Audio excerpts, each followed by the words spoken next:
8 years, it's a long time, Gov. You sure you're going to recognise him? It's not the sort of face you forget. I'm surprised Mr. Meadows sanctioned this. Why? Well, even if we catch them dividing up the ransom, there's no arrest in it. They've served their time.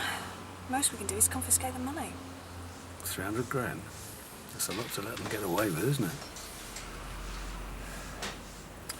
There you go, that's him. Beech from Proctor. Go ahead, Tom. That's Tully. Affirmative.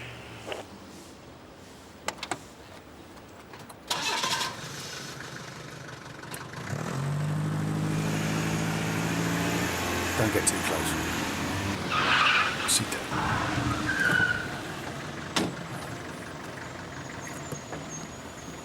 You should have turned on the siren and the flashing blue light. Make yourself a little more conspicuous.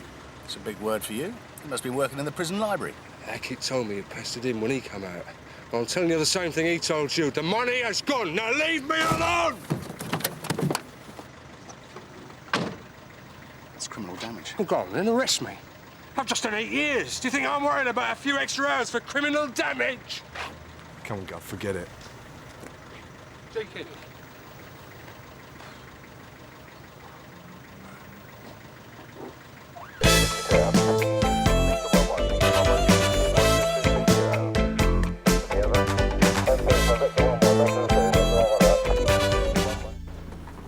What happened? He made us. He was looking for us. Just goes to show he's got something to hide. You and Tom go back to base. Gov. What are we going to do? We're going to go and have a chat with Hackett. What do you want me to tell the governor? Nothing, unless you have to. Gov. How come you managed to arrest Hackett and Tully, but you didn't recover the ransom money? Each of them said the other one had hidden the money and that they didn't know where it was.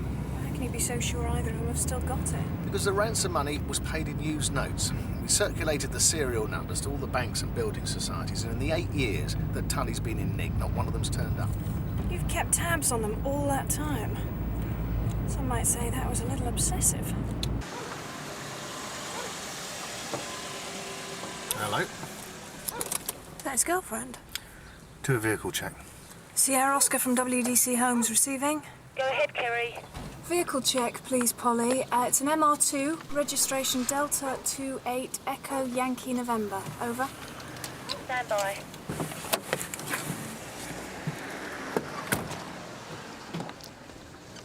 WDC Homes from Sierra Oscar receiving. Over. Go ahead, Polly.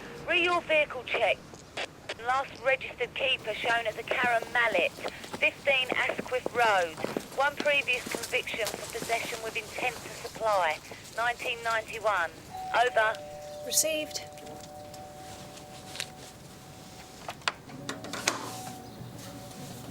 Hello. Hello. Richard. Remember me? Detective Inspector Deakin from Sun Hill. This is WDC Homes. I'm not interested in joining the neighbourhood watch, if that's what you're after. Well, if I was in charge of preventing crime, this would be a very good place to start. Can I come in? I thought I'd seen the last of you when I come out. What have you been up to? Nothing need concern you. Oh, don't tell me you become a model citizen. That's right. I don't even drop litter in the streets anymore. That's very nice. You have done well. It's all on the never, never. And it's my fiancé's. What do you want? You heard from Tully? No, and I don't want to hear from him. The man's a psychopath. That part of my life is over. Don't think Tully's going to see it like that. Why? Haven't seen each other for years.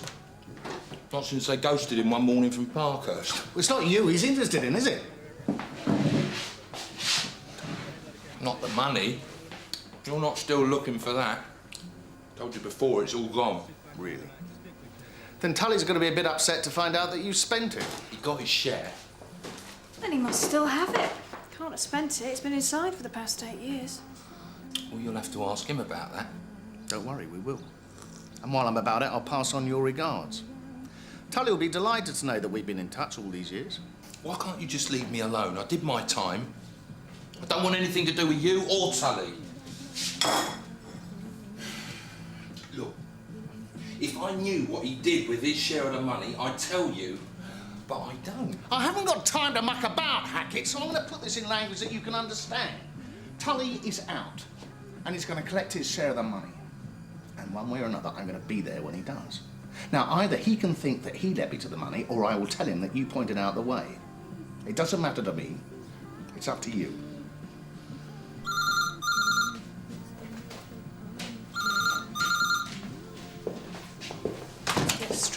Hello?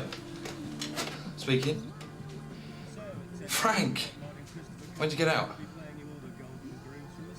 Oh, really? No, they've been here, yeah. Yeah, anyway, you know me, I'd send them away with a flea in her ear. Yeah, okay. When? All right, I'll see you then. Yeah, bye. Where is he? He's at his mother's. Lucky he didn't come round. We could have had a nice family reunion. Oh, yeah. Goldilocks and the Three Bears. Then Daddy Bear would have come round, kicked the crap out of all of us. This isn't fair. Oh, well, you tell that to the girl you kidnapped. And I wonder what Tully's going to say when I tell him that we were here when he phoned and you didn't tell him about it. Where's the money? It's in a safety deposit box. Tully's got one key. I've got the other. You need both keys to open it. Where? No. I'm not telling you that until I get some guarantees. If I help you, you have to promise me Tully won't find out. I don't want that nutcase after me. My involvement has to be unofficial, off the record. OK. Where's the safety deposit box? It's in the security depot, Brim Road, Barmonts. When's Tully coming round? Tomorrow morning, 9 o'clock. You got your key? It's in here.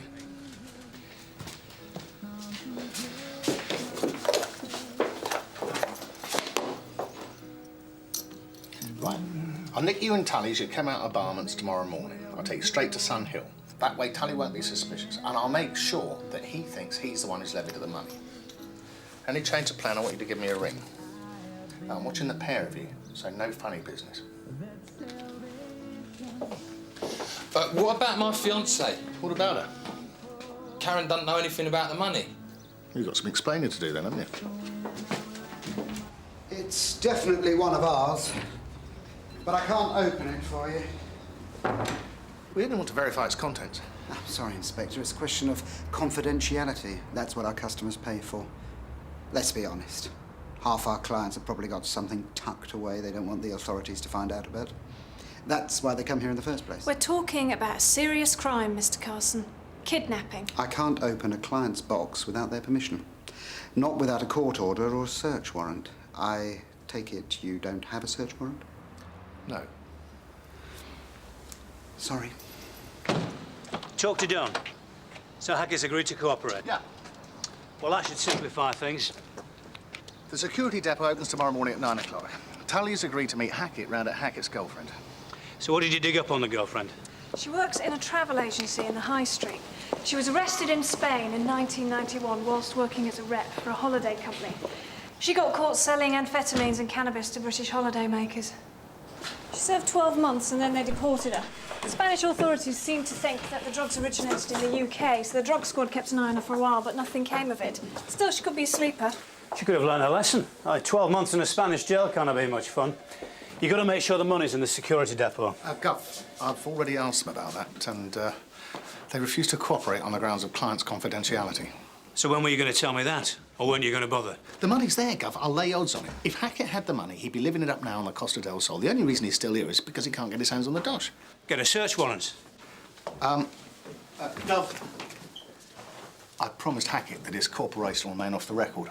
Without his involvement, we won't have enough for a warrant. I thought this was a simple operation.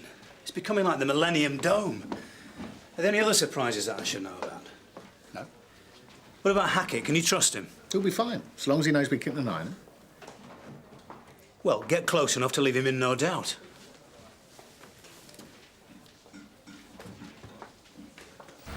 I thought you weren't coming back till the morning. There's been a change of plan.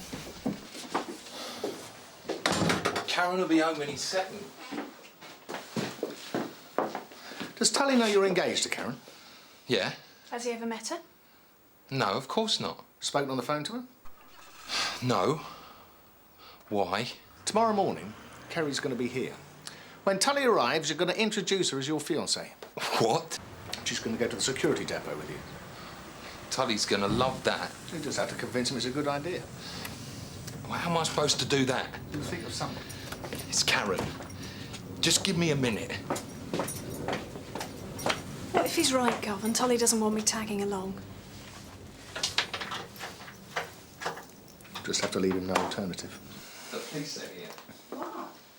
There's been a change of plan. I'll explain later.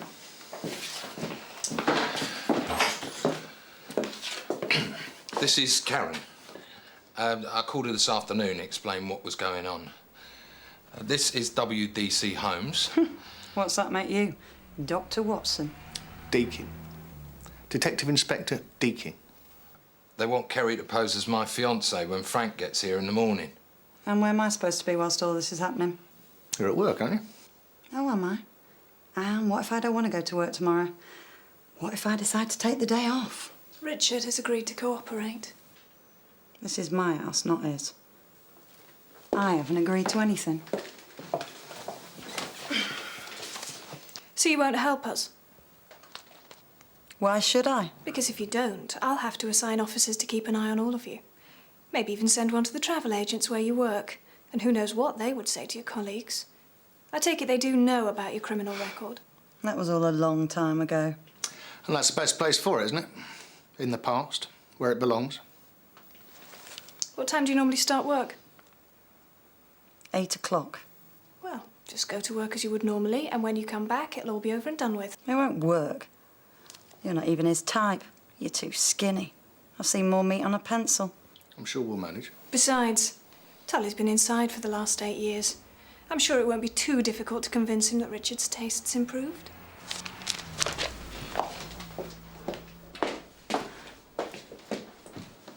See you in the morning. There's no need to fight.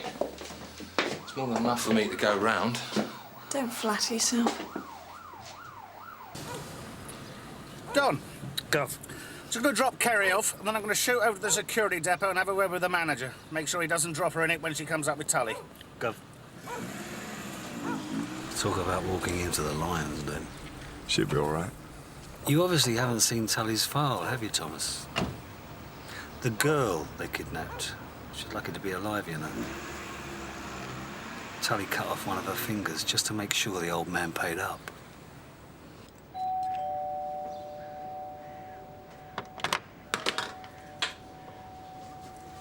Shouldn't you be on your way to work? Don't worry. I'm going. It's your new fiancé. All right, Kerry. Cup of tea? You sure you know where the kettle is? Away, woman. Go on, get to work. Right. I'll leave you two lovebirds to it. I'll call you later. All right. Bye. Don't do anything I wouldn't do. I bet that doesn't rule out very much. I'll stick the kettle on. I'm just going to have a look around. What for? Well, I am supposed to live here. It would help if I knew the layout of the house. I'd hate to tell Tully the toilet was the first on the left and watch him walk into the broom cupboard. Brains as well as beauty. I can see I'm going to enjoy being engaged to you.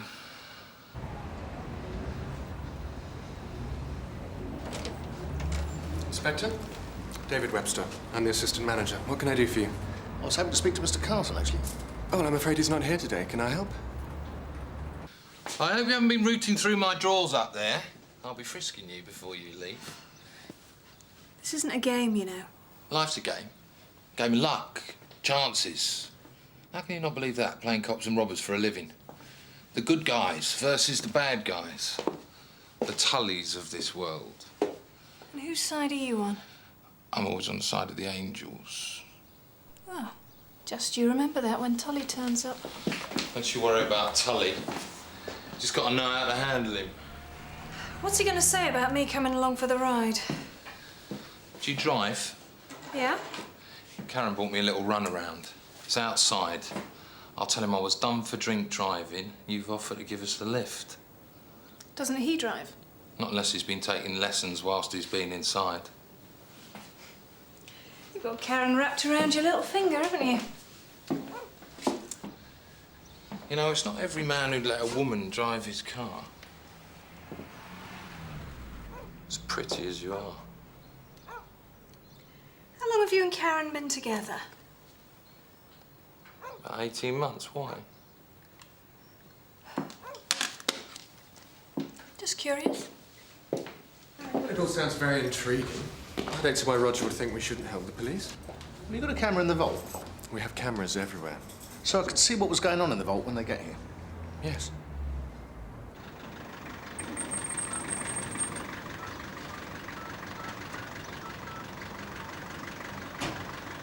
Come on, Kerry. Kerry, love. Tully's here. Okay. You ready? Yeah. All right, big man. Come through, meet the missus. Hey, you lost a bit of weight. Not been eating your porridge. This is Karen, my fiancée. Hello, Frank. It's nice to meet you. I've heard a lot about you. You don't want to believe anything he's told you, he's a liar. I know he is. Isn't she an angel? Must be the luckiest man in the world.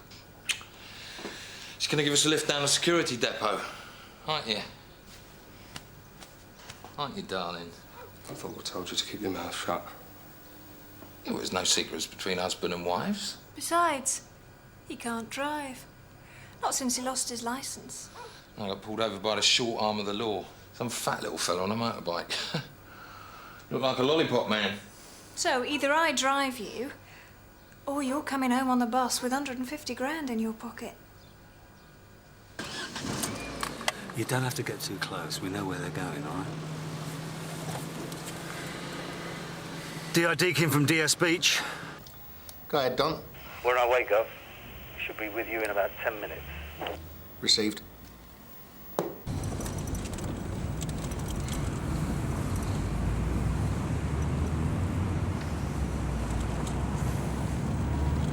What's the matter, Frank? I'm making sure we're not being followed. So, what are you going to do now you're out? I'll think of something. Something legal, I hope. What's it got to do with you? Nothing. Just spent the last 8 years in prison. You don't want to do something silly and end up back inside, do you? Frank's old enough to look after himself, aren't you, Frank? So why did you get 8 years when Richard only got 4? Only? You make it sound like a holiday. I got the blame for what happened to the girl. What are you talking about? The finger? You cut it off, Frank, not me. It wasn't my idea. Doesn't matter whose idea it was. You did the deed. The girl pointed the finger at you. Well, she would have done if you hadn't chopped it off. It's not funny. All right. Sorry. So you got Frank to do all your dirty work? That's right. Whose side are you on? You know you can only push me so far. Sorry you got the blame for it, Frank. I'm sorry you got a longer sentence. At the time, it had to be done. Besides, there's only one finger. You don't need a full complement, push buttons on a till. It's not as if she was a concert pianist. Anyway, you didn't get a longer sentence for what you did to the girl. You got 8 years for shooting at Deakin. D.I. Deakin from DS Beech. Receiving? Go ahead, Don. We're outside Barmont's now, Gov. They're just turning into the car park. Yep, OK, I've got them turning in now. You know what you're doing? Yeah, no problem. These are dangerous people we're dealing with. Okay.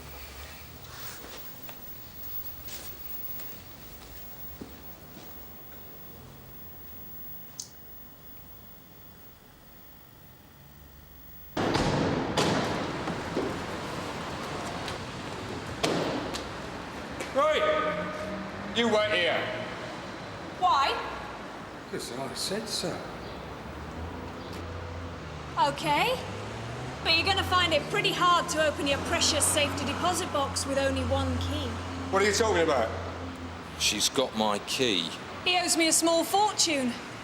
Who do you think's been supporting him for the past 18 months? And if you think I'm going to let him walk in there without me, you can think again. Give me the key. What's she playing at? I said, give it to me. You cause a scene in here, and they'll call the police. And if they don't, I will.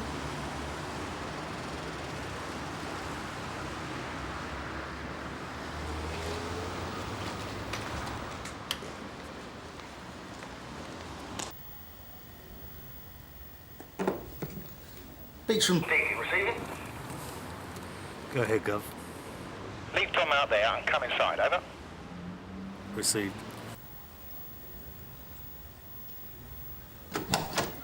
Gov. Don.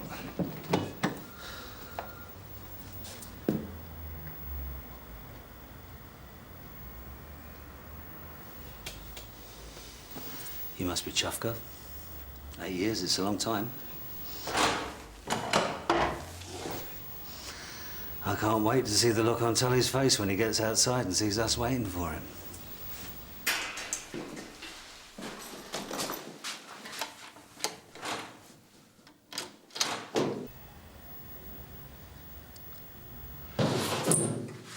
There's a buzzer by the door. Just press it when you're finished. Thank you.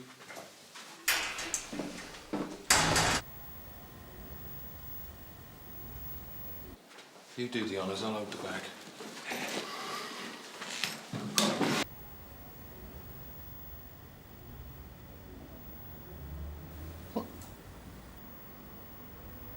Hell's teeth. Sierra Oscar from DS Beech. Get your people out of here now. Urgent message. ARV required. Immediately at Barmont Security, Brim Road. Stand over there, please. Stand over there. Quickly now. Just over there. Where is the money? Don't be silly, Frank. This has got nothing to do with you. Be a good girl, keep out of it. It's between me and him. I won't ask you again. Honest to God, Frank, don't know where it... The only ones who knew about the box were me and you, and the people who worked here. We've both been ripped off. Maybe we should let him know we're here. OK. Get down and get as close as you can. Guff. Someone here must have taken it. No one else knew. She knew. Don't be stupid, Frank. Don't call me stupid! All right, I didn't mean it like that. She doesn't know where the money is. I will have to kill both of you if it comes to it. Come on, you're not going to shoot anyone. I'm going to count to 3. 1. 2. Tell him where it is.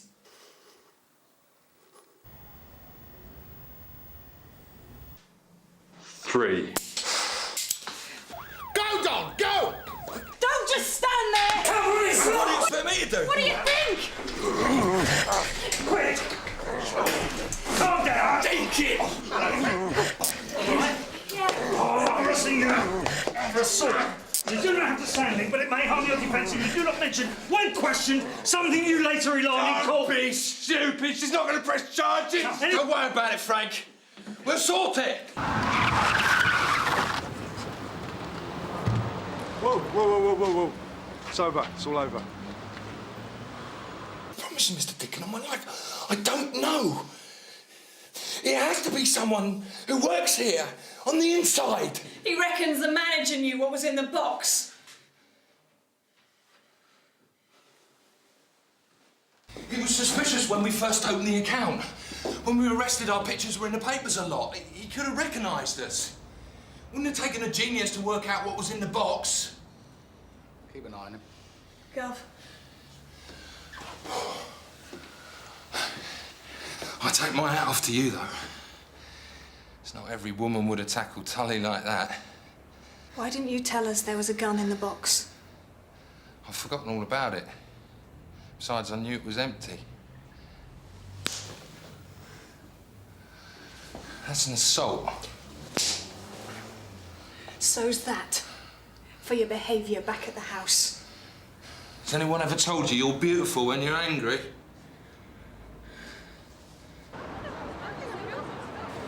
I need to speak to your boss, Mr. Carson. You got his address? Yes, of course, but I don't think he'll be there. He'll be on his way to the airport by now. Why? Where's he going? Spain. Yeah. What time's his flight? I think he said he was leaving at about 12. His secretary will know. Where is she? Over there. Well, why? Is it important? I'm in charge in his absence, so if there's anything to do with the depot, I'll be able to help. I need to speak to him personally. Was he due to go on holiday? No, he wasn't. He said he got a last-minute cancellation. Susan, this is Detective Inspector Deakin. Susan, what time was Mr. Carson's flight due to leave? 11 o'clock. Oh, 11, yeah, sorry. Thank you. Thanks. What about Hackett, Gov? Take him back to the station. Don't let him out of your sight. I don't want him on the loose till we found the money. OK. Can I go now? Now, I want you to go back to the station. Why? Well, you witnessed the assault on WDC Holmes there. We need you to make a statement. Come on. Gov. So what's going on? I hear you've called for an ARV. This was going to be a quiet, low-key operation. It's turned into a three-ring circus. There was a gun in the deposit box. You all right, Kelly? I'm fine, Gov. The gun wasn't loaded. Well, at least tell me you've recovered the money. It looks as if the depot manager's done a runner with it. Well, they're off to the airport now to pick him up. I'll take it you don't need us then? No. I'm sorry, lads. I think you've wasted enough time on this already. You can't just let him get away with it. Well, he won't. Not with Tully gunning for him. But his flight leaves in an hour. That's plenty of time. I'll give you till 1 at the latest. If you come back empty-handed, that's it. You could have told me Tully took a shot at you. What difference would that have made? At least I'd have known what he was capable of. Well, now you do.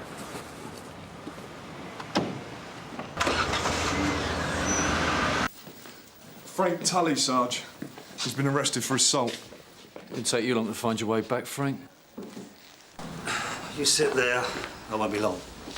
Bridge. Keep an eye on him, will you? If he tries to leave, shoot him. Will do, Sarge.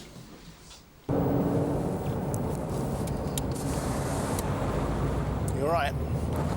Can you stop the car?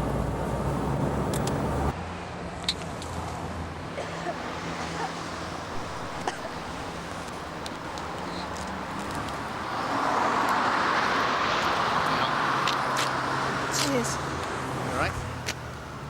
Yeah. It just hit me. If that gun had been loaded, I'd be dead. Welcome to the club. If he'd been a better shot, I wouldn't be here either. What happened? We went to make the arrest at 6 o'clock in the morning. We kicked the door in, and he came out shooting. He slept with a gun under his pillow. It's lucky he was still half asleep. Hardly fair, is it? I look death in the face. He walks away with an assault charge. Still, he did 8 years for the shot he took at you. That's not enough. Not for someone like Tully, not at his age. The only way you're going to hurt him is by getting rid of the spoils. The money? Yep, you fit. If you go to departures and see if you can find out what gate his flight's leaving from, I'll go to Customs and Immigration and see if he's airside already. Attention, ladies and gentlemen. Passengers are reminded not to leave luggage unattended. Unattended luggage will be removed and destroyed. This is a further call for any remaining passengers travelling to Malaga on flight number ES276. I haven't got anything to stop and search him, so I might need your help if he doesn't cooperate. No problem. Once he's entered the airport, he's under our jurisdiction and we can search him.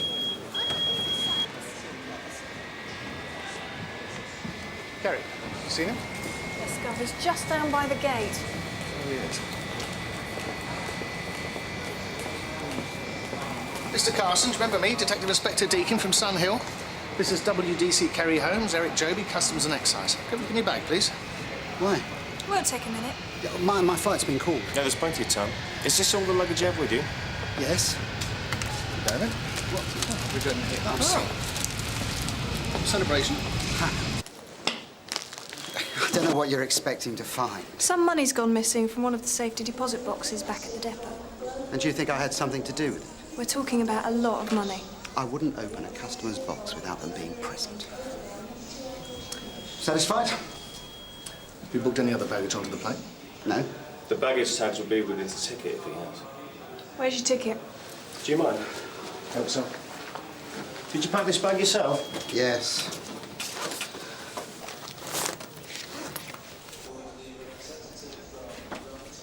Gov, What's the matter? you booked your ticket through the Deerbrook travel agency. So? You know the manager there? Karen Mallet? No. You sure about that? I didn't even make the booking. My secretary did it for me. Hello. What have we got here? One nylon Hawaiian shirt, One suntan lotion, factor 35. 4 packets of contraceptives.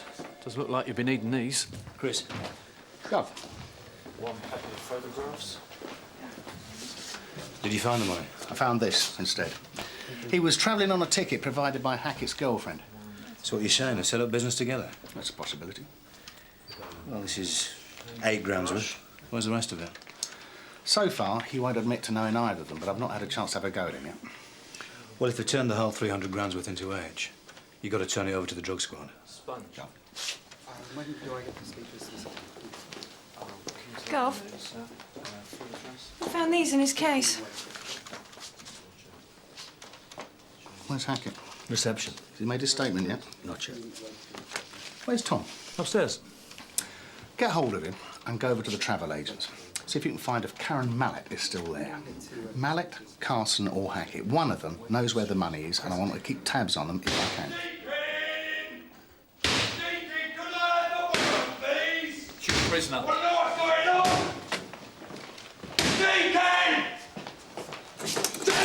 What is it? How much longer are you going to keep me here? That depends. On what? How much noise you make. The louder you get, the longer you stay. Why don't you just get on with it? Charge me and stop wasting my time! I'll let you go when I'm good and ready. Oh, Frank. There's somebody here I'd like you to meet. This is Mr. Carson. He's the manager at Barmont Securities. Now, I'm going to be questioning Mr. Carson about the disappearance of your money just as soon as the solicitor gets here. Come on. In you go. Don't worry, his bark's worse than his bite, isn't it? Do you say so? I won't be in here forever! And you won't be difficult to find, Carson!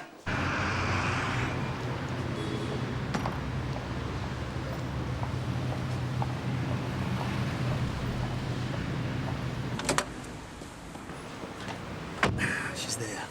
So what do we do now? We wait here. I've got you something to read. Moscow. Russian shot putters in bikinis. Didn't want you getting too excited. Thank you, madam.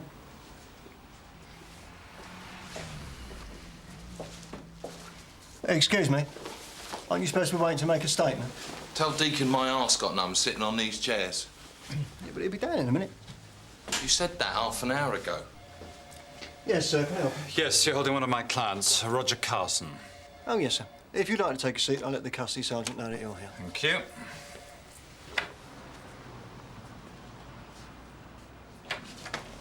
Look, I'm sorry to keep you waiting. I'll be 5 minutes. I need to talk to you.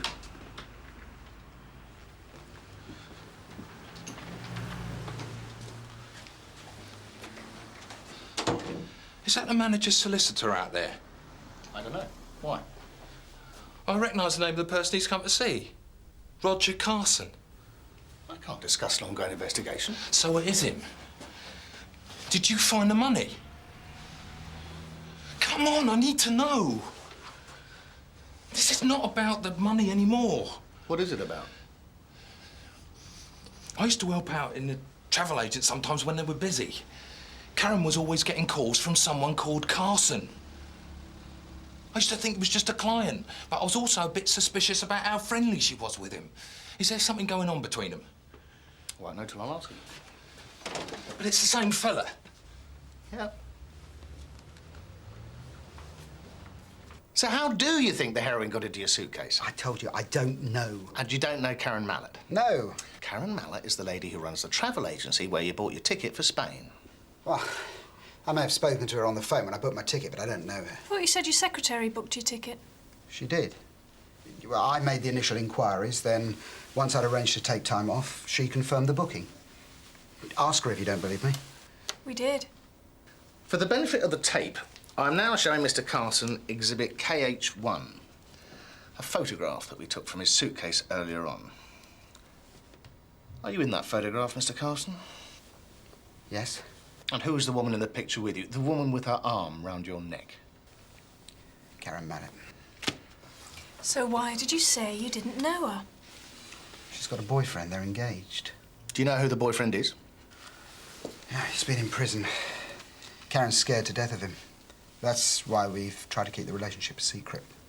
She was afraid of what he might do if he found out. So why the dash to Spain? We wanted to get away as far as possible. Karen's got friends over there. She was going to follow on a later flight. She just needed time to cover her tracks so he wouldn't be able to find her. What were you going to live on? The money from the deposit box or the proceeds from the drugs that you bought with it? I don't know what you're talking about. I told you I wouldn't open a client's box. And I don't know anything about drugs. So how do you explain the heroin being in your suitcase? I don't know. Maybe he put it there. Who? Well, Karen's fiancé, Hackett. He could have found out about us and planted the drugs in my case. He's a criminal. He must know all sorts of people. He's bound to know someone who'd be able to get hold of drugs. He's not the only one. What do you mean? I don't know anything about drugs. Do you think Karen does? No. How old are you, Mr. Carson? 44.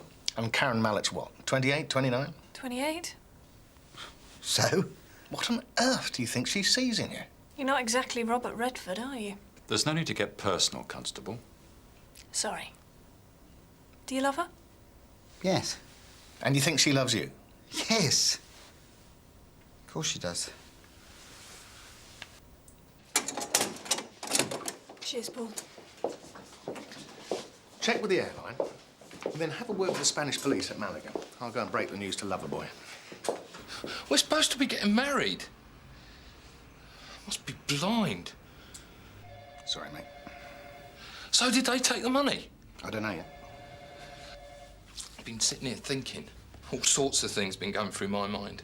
I should have said something earlier, but that's before I realised there's something going on between them. I lied to you.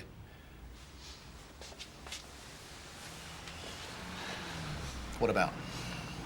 Yesterday, I told you Karen didn't know anything about the money. She did. I told her ages ago. I was just trying to keep her out of it. She's paranoid about anyone at work finding out about her conviction. I didn't want you going round there. How much do you know about her conviction? Come on.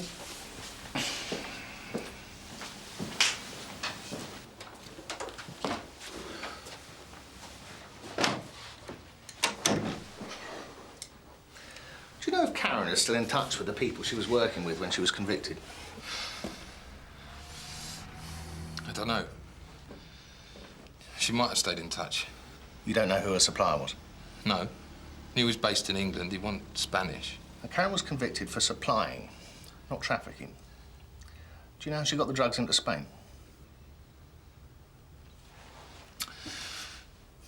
This is what she told me. I don't know whether it's true.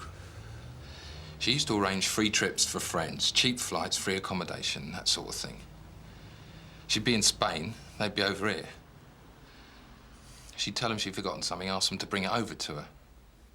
Be the least they could do if she was arranging a free holiday for them. Drugs were hidden inside whatever it was they were bringing over. They didn't know a thing about it. All right. When was Karen going to join you in Spain? Tomorrow. There's no booking on any flight to Spain tomorrow in her name. I checked. She doesn't have to book in advance. She runs a travel agent. She can get a flight whenever she wants. I also spoke to Interpol. The Spanish police would have been waiting for you at the airport at Malaga. Apparently, they'd received a tip-off that you'd be carrying drugs. The tip-off came from an Englishwoman who spoke very good Spanish. No. She wouldn't do that to me. You knew Karen had worked in Spain? Yes. If you're implying that Mr. Carson has been duped by this woman, then perhaps you should be speaking to her. And you should release my client immediately. Just because he might have been tricked into carrying the heroin doesn't mean that he didn't help purchase it with money from the deposit box. Yeah, I don't know anything about drugs. I'd like a moment to confer with my client. Interview terminated at 12:25. Even if he tells us Karen's got the money, we're still no closer to getting our hands on it. All she has to do is deny it. We can't force her to tell us where it is. We can't. Why don't we let Matthew know that we're ready to release Tully? Tully will go berserk. He won't find Hackett, will he? He's out the front nursing a broken heart. He can't touch Carson. What about Karen? It's about time those two met. Let Karen know what she's up against. Do you think that's wise, Gov? All Tully has to do is threaten her, and it's another charge to add to the list, isn't it? Yeah, but what if he does more than threaten her? Whose side are you on? Inspector, my client is prepared to talk to you now. Kerry? You Ellis? Karen's got the money. She said that Tully would be in prison for years, and by the time he got out, we'd be well gone. Even if they knew he'd taken the money, they wouldn't be able to do anything about it. Well, they could hardly report the theft to the police, could they? Karen called me yesterday, just before you arrived. She said that Tully had been released, and we needed to get out of the country as fast as possible. She set you up. And she'll get away with it. Unless you help us. Me? What can I do? Sarge, we're ready to release Tully now. You sure?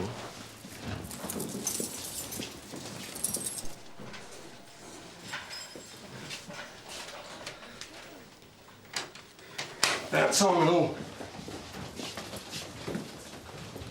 Hello. Is Karen there? Roger. Excuse me. Hi. Sign in, please. At the police station. They're arresting you. I don't know. I might have known your role, Bill. Show Mr. Tully out with you, John. So, Hackett stitched me up, did he? Thank you, John. Yeah?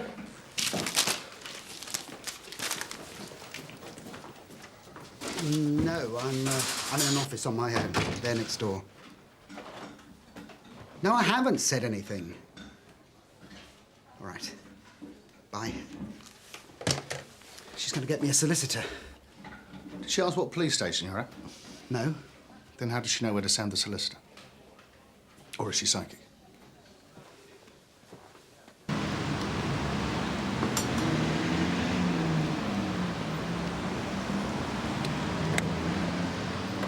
Looks like we're under starter's orders.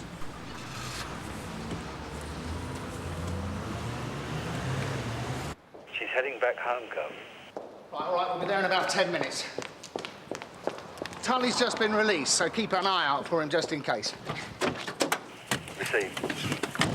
Yeah, look, and don't go near Karen until you're sure she's got the money. Now what? We just sit here till Deakin arrives, or she leaves. How much longer is the DI going to want us to chase this one? However long it takes Sarge. to catch his... Come on.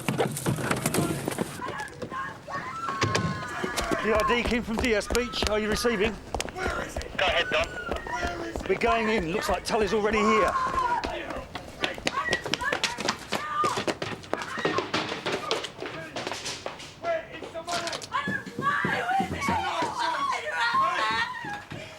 Let her go. Don't be stupid.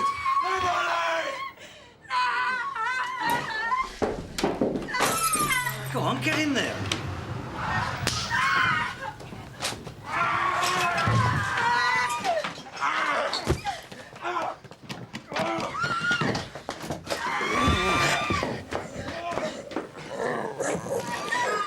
Somebody cuff it!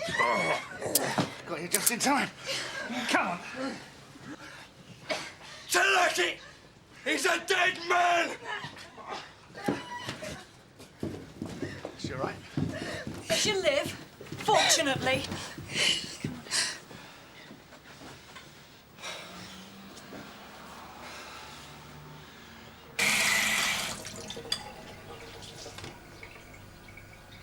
Are you sure you don't want us to call an ambulance?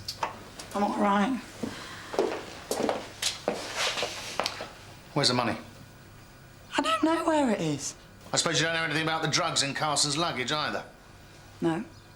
Carson told us that he opened the safety deposit box and gave you the money, Karen. You can't prove it, though, can you? What are you going to do? Arrest us? I'll charge you with handling. Us? Me and Carson? You mean you and Hackett?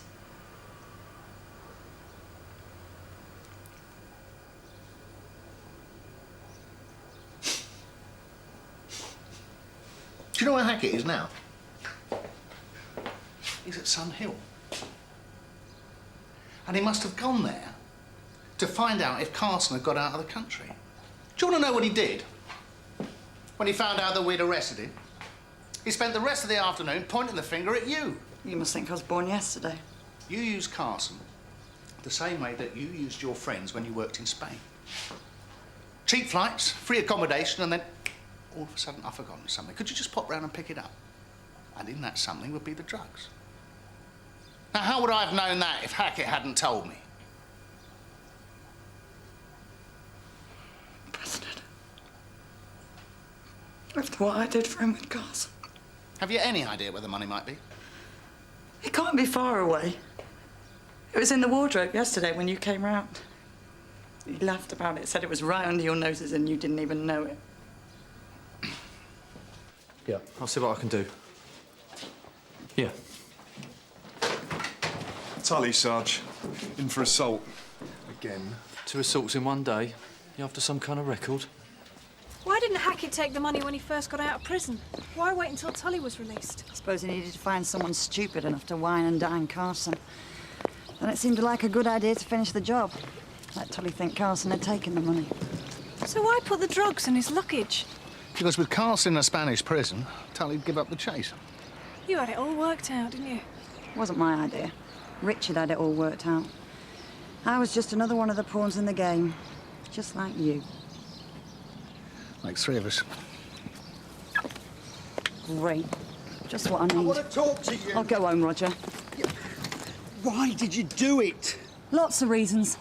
300,000 to be precise. You took your time. Don't you start. Take his statement and then get rid of him. What's the matter with him? In there.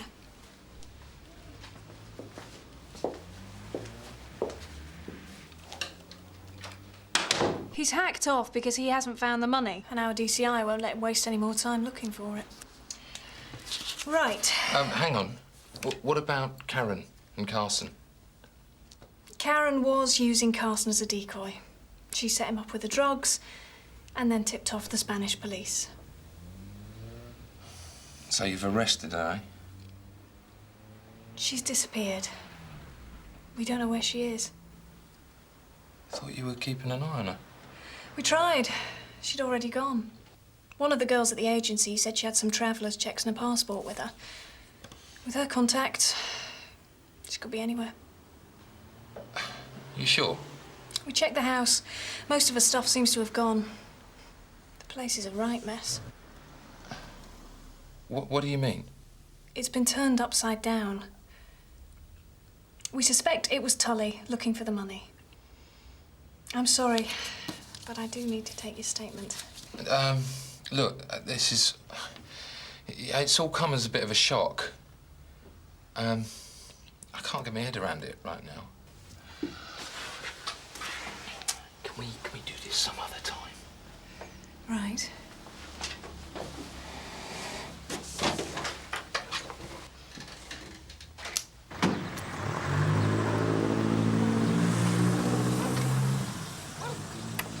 Deakin from GS Beech, receiving.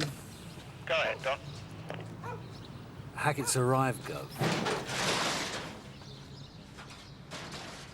He's gone straight into the garage.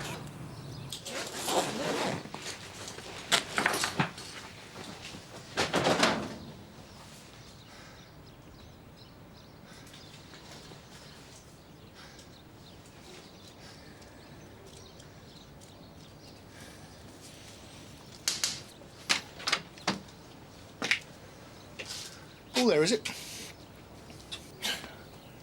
I worked so hard for this.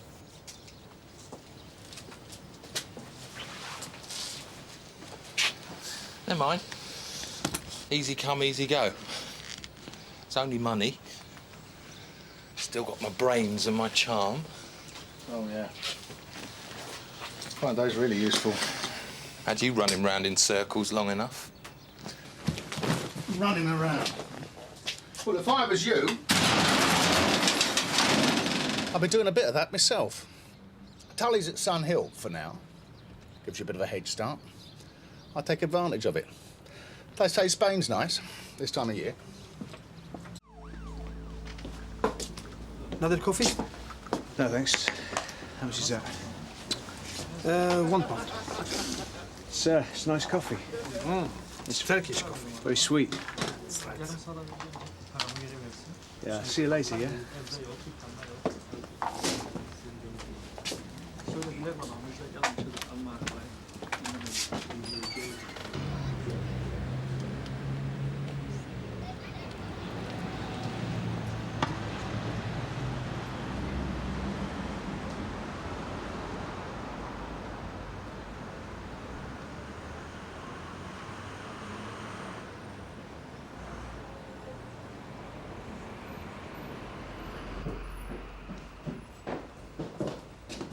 Well, how'd you get on? Well, like I said I would, I felt all right proud, didn't I? Yeah, well, never mind about that. What did you see?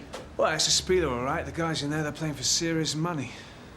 Can you tell if the owner's taking a cut? No, but put it this way, the guy's got a smile on his face the width of the Bosphorus. He's taking a big slice, no question. He's just working out how he does it, that's the problem. We need a native, someone who can speak the lingo. Get in there and find out how it works. So where are we going to get one of them? SO10. I'll talk to Mr. Conway.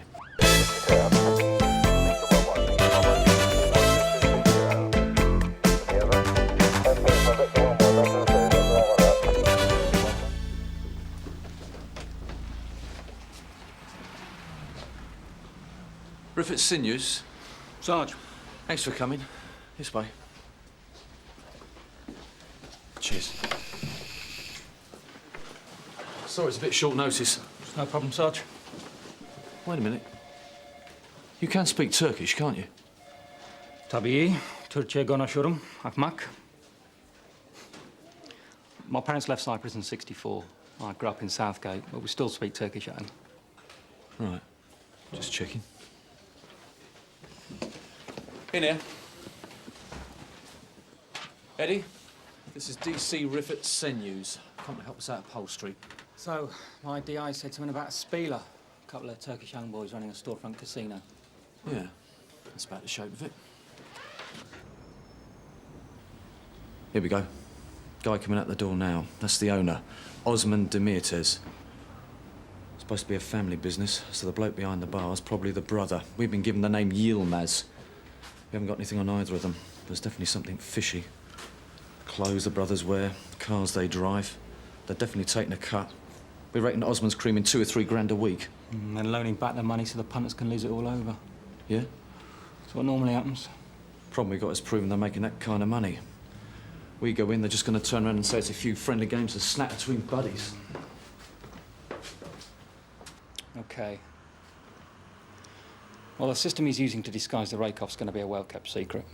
They're all familiar with it. Something they're used to doing on the sly. Could take a bit of time to spot. We've got the time. All right. I need a good, solid story. I mean, these places, they're very close. I walk in there, they want to know who I am, what's going on. Well, can't you play dumb? Say you've just got off the plane. Don't worry, I'll think of something. No danger of being recognised, is there? I should be far enough away from my own patch. Oh, what's the worst thing that could happen if someone did pick you out? Well, let's just say some people might not take it too kindly. Kind of like messing in your own backyard. I wouldn't have called, only there's normally so much noise. People coming and going, music playing. But then nothing at all since last week? Not a peep out of her for days. She's a sweet kid, but honestly, I do worry about her. Some of the people you see going in.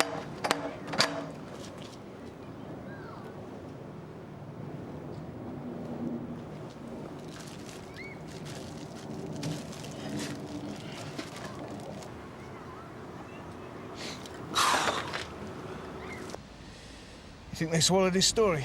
Well, he's been in there long enough if they didn't. Oh, here he is.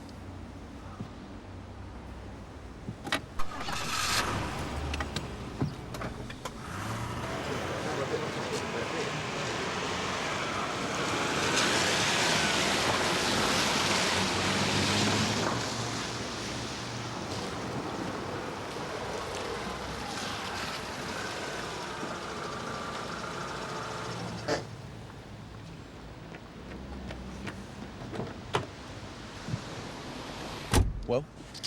It's the coffees. How do you mean it's the coffees? First I couldn't work it out. Then I remembered a scam my Uncle Joe once told me about when he was a copper back home. What scam? Right, the owner sits safely in the back. Punter gives him money, he gives him chips. Anyone would have asked, he's offering a friendly service, just helping look after their money. Well, there's nothing illegal in that. Yeah, but what about the rake-off? That's what I'm trying to tell you. It's the coffees. Punter comes in, picks up his chips, then pays for a coffee. 1 cup of coffee per table per game. Only a cup of coffee costs £50. Order a coffee, pay with half a C note, don't wait for the change. Simple as that. And when the tills falls off down a bank, no one's a wiser. And you saw this happen? 10, 12 times since I went in.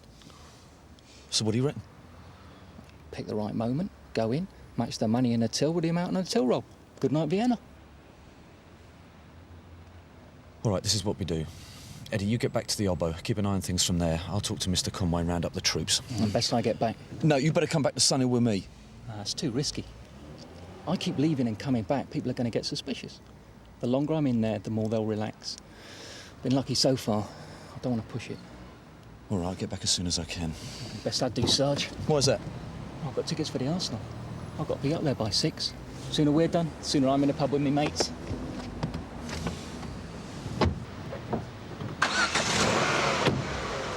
First pass identifies her as Naomi Cross, age 19. FME confirmed it was an overdose. It's getting a bit out of hand, this. 3rd case on the estate in just over a fortnight. Do we know anything about her? Well, not a lot. Unemployed, bit of a free spirit. Neighbours said there was usually some sort of party going on, lots of people coming and going. We're trying to track down her mother. What about form? That's the funny thing, Sarge. Nothing at all till a month ago, and then 3 charges of shoplifting in less than 2 weeks, all over at Barton Street Way. So, she was stealing to feed her habit. Right, we'll need a sample of the gear. Find out from the lab if it's the same stuff that put those other kids in hospital. If it is, let's hope to God she's left us something to go on. Sarge. Right.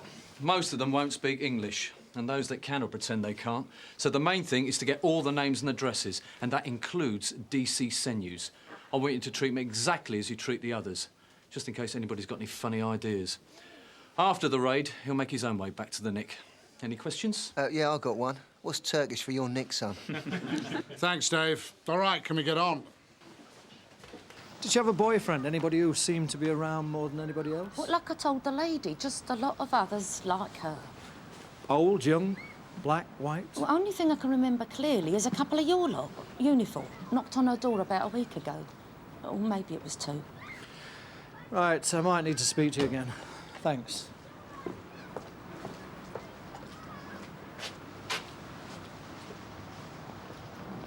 Any joy? Couple of curios. Let's have a look. Banker's cash bag containing around 4 grams of heroin. As you'd expect. Yeah, but take a look at the logo on the side of the packet. Frankfurter Bank, Frankfurter am Main Deutschland.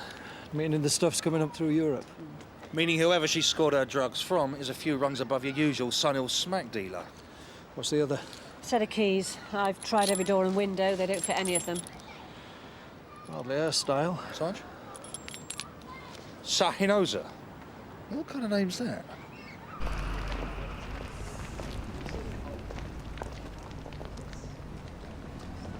Business seems to have tailed off. The whole place looks completely dead to me. He needs to see money change hands, sir.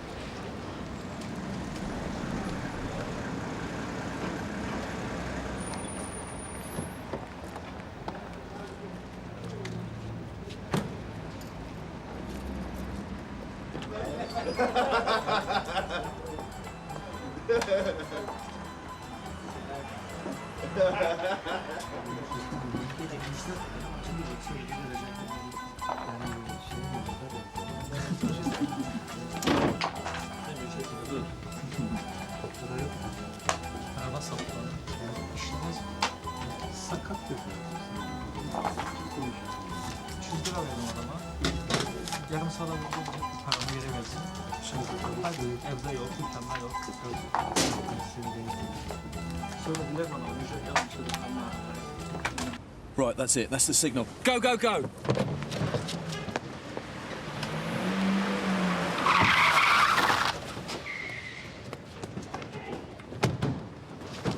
Dave, George, round the back.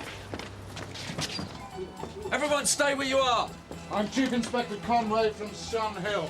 We have a warrant to raid these premises for illegal gambling.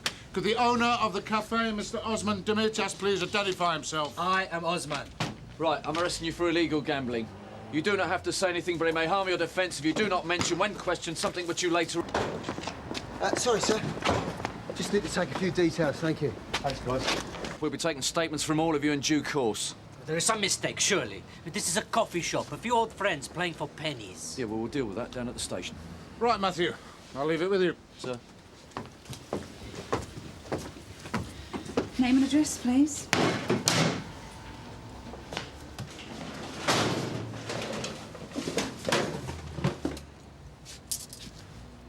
Is that all? Yeah. How many coffees have you sold in the last 20 minutes? 3 coffee. How much is a coffee? £1. There has been some mistake. Sarge, have a look at this. Can you tell me what this is? You realise it's an offence to permit the smoking of illegal drugs on these premises? Talif! Ne yapıyorsun? Ne yaptım? Şöyle şek. Sir, first you accuse me of being a gambler, now I'm a drugs dealer. Right, I'm also arresting you for permitting the smoking of cannabis on these premises. Tony? You do not understand. You can explain down at the Nick. Hoşuma gitmedi. Bu adamdan şüpheleniyorum. What did he just say? Nothing. Well, it didn't sound like nothing to me. He wouldn't understand. What are you doing? This is ridiculous. You can't just leave me here. This is a prison cell. What happened? We go in, everything seems kosher, and then the dosh is not where it's supposed to be. Shut it! Not a brass farthing. But Senyos gave the signal. He blew it. You don't think they could have sussed him? What, and then ditch the evidence? We won't know until we talk to him. What time's he due back? Any minute now. Labs confirmed it's the same heroin that's been cropping up all over Sun Hill, only stronger. So what are we looking at? Well, the strength mainly, up to 3 times stronger, but at 2/3 the price you'd normally expect to pay. So somebody's trying to flood the market with some particularly nasty gear, turning teenage girls into shoplifters and muggers in the process. What about Leeds? Well, we know there's a connection with Germany because of the bag the stuff was found in. What about Cross's dealer? Any picture at all? Set of house keys were found in the flat, not hers, with the name of what looks like a footballer on the keyring. Asian, possibly Middle Eastern. Could be the dealer left those. Well, it's not much, but it's all we've got. Right, get onto it, Jim. Check out the name, see if there's anything in that. Gov? Jeff, you stay with the girl. Associates of associates. If somebody is trying to muscle in on Sun Hill, we want to move fast, because the way things are going, this is not going to be the last fatality. Well, we're holding Mr. Demetrius pending further inquiries. Can I ask into what? Would you excuse me a minute, Matt? My client is most keen to cooperate. Right, where's Senyos? Still no sign. You're going to have to interview Osman. June, we haven't got the full picture without Senyos on board. Hang on, what am I supposed to tell her? He's not been interviewed about half a bloody joint. He won't be a minute. Well? No, it's still switched off. What if they've got him sussed and it's all gone pear-shaped? Well, he said he had tickets for the Arsenal, didn't he?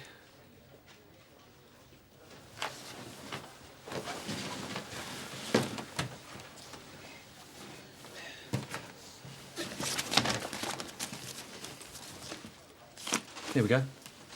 Kick-off 7:45. Yeah, but he told us he was meeting his mates first at 6. It's now 5:02. Right, you take the car, see if he's still down the caff. Maybe have to stay put for some reason. Yeah, you want us to ask around? No, don't take any chances. I'll get onto his DI, see if he's got any idea where he might be, get his home address. What is it? I told you already. If I have done something wrong, then charge me! Charge me and release me! If I have not, what the hell am I doing here? Have you spoken to his DI? Between the two of us, we've checked every available contact. Eddie's been back to the ground, checked all around the caff. He's disappeared into thin air. So what do you reckon? I think he's been rumbled, Gov. That would explain how they got rid of the evidence. But what are we talking here? Bit of illegal gambling? It's hardly worth abducting a copper. I think you're probably right. Any sign of anything bigger? Yeah, half a joint. They did seem a bit jumpy, though. What makes you say that? I don't know. Something Osmond said to a fella before we were leaving. They seemed in a bit of a state. That and the way he's been behaving since he's been nicked. I don't know if this is important, but I've just got a result on that key ring. Now, a mate of mine reckons that the guy with his photo on it is like the Michael Owen of Turkey. They're #1 pin-up striker. Well, I don't know about anybody else, but if what I'm thinking is anywhere near the mark, DC Senyos could be in a bit of trouble. Osmond's like a cat on a hot tin roof. Can't wait to get out of here. Right, here's what we do. You tell June to release him on bail. And we'll get Rod and Jim to tail him in case he doesn't go back to the cafe. And we three will get down there and see what we can find out. Bloody typical. What? First a rotting corpse, now this. What other plans? Supposed to be going out to dinner tonight. All right.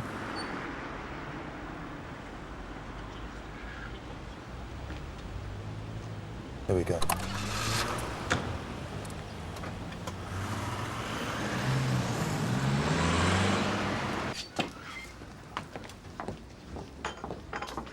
DCI Meadows. This is DS Daly, and I believe you already know Sergeant Boyden. What do you want? We'd like to ask you a few questions about the young man who was here earlier. What young man? He was wearing a grey denim jacket, khaki shirts, chino trousers. I'm sorry, I don't remember. Well, that's funny. Why funny? He was here nearly 2 hours. Good-looking bloke, chatty. Thought you might remembered. Oh, you mean the guy from Cyprus? Yeah, he said he's here for his cousin wedding. Yeah. What about him? We'd like to know where he is. Oh, I don't know. He's not here. So what time did he leave the cafe? Well, you know, after policeman come, everything happened very quickly. Maybe he left then. So what about these men? Do you think any of them saw him leave? Well, you can ask them. They don't speak any English. Well, perhaps this will jog their memory. Bu sorar, kimdir bu?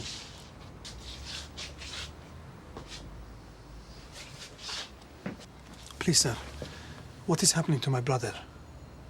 He's helping us with our inquiries. He'll be released when we're finished with him.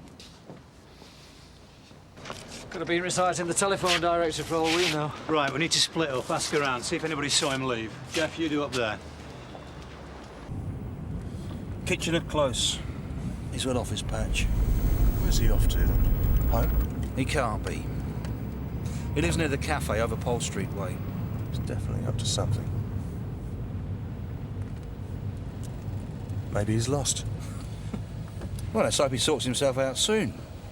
I could still be on with a chance at dinner. That's your help, no problem. I'm trying to get blood out of a stone. Jeff!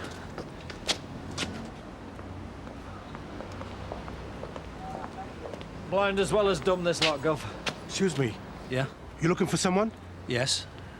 Come with me, come with me.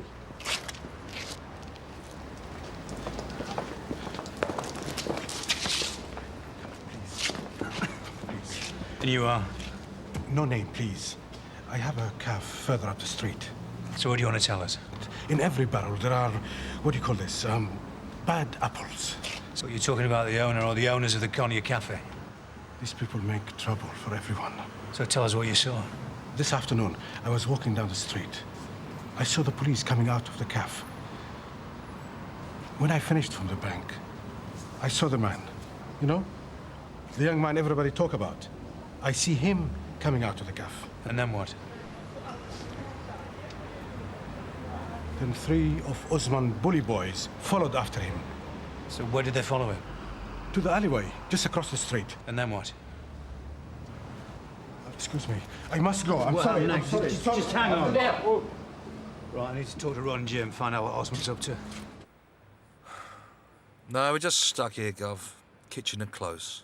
Can't make out what he's doing, but he hasn't left the car. Are you sure he hasn't clocked the tail? Well, I don't know, Gov. He's wasting an awful lot of time if he has. Perhaps he's broken down. Maybe we should go and give him a push, yeah? Hang on, Gov. Osman's moving off. And now he's stopped outside a house where a car's just pulled in. And now he's moving off again. And the guy's come out and he's clocked him. Right, Gov. Drop me over there. What's going on? Governor wants this guy checking out. He wants you to sit on Osman's tail. Right.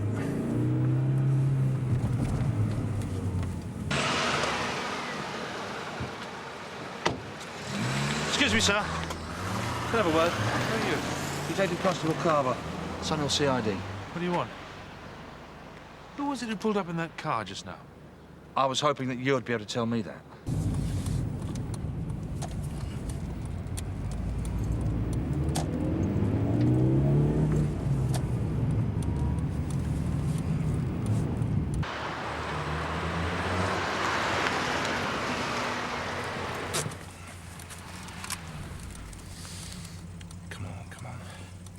Sir, it's Rod. We've stopped outside the Iskender restaurant on Shipley Street. He's met up with a bloke in a long dark overcoat. He doesn't look very happy at all. Look, would you mind telling me what all this is about? We're keeping an eye on the area. There's been a spate of burglaries. How awful. Do you think they were casing me?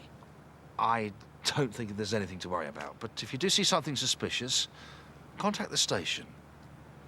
Right.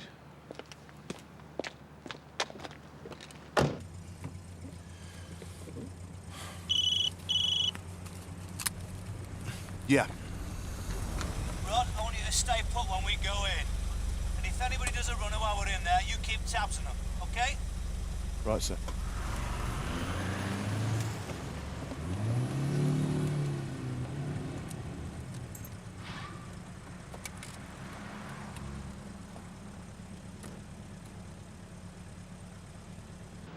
Mr. Demetrius, I'm DC Meadows from Sun Hill. We'd like to have a word. I'm in a hurry. Off to see the wife, are we? What the hell do you want now? We're investigating the disappearance of a young man, and we've reason to believe that you can help us. I know nothing about this. Well, we have a witness who believes he saw this young man leaving your cafe, followed by 3 of your associates. Which young man? Amnesia runs in a family, does it? This is harassment. I told you before. If I've done something wrong, then arrest me. If not, then please get out of my way. Just hold on, Mr. Demetrius. The gentleman sat at the front of the cafe. Do you know who he is? Why do you ask this? Just tell me, do you know him or don't you? His name is Mehmet. Oh, is it?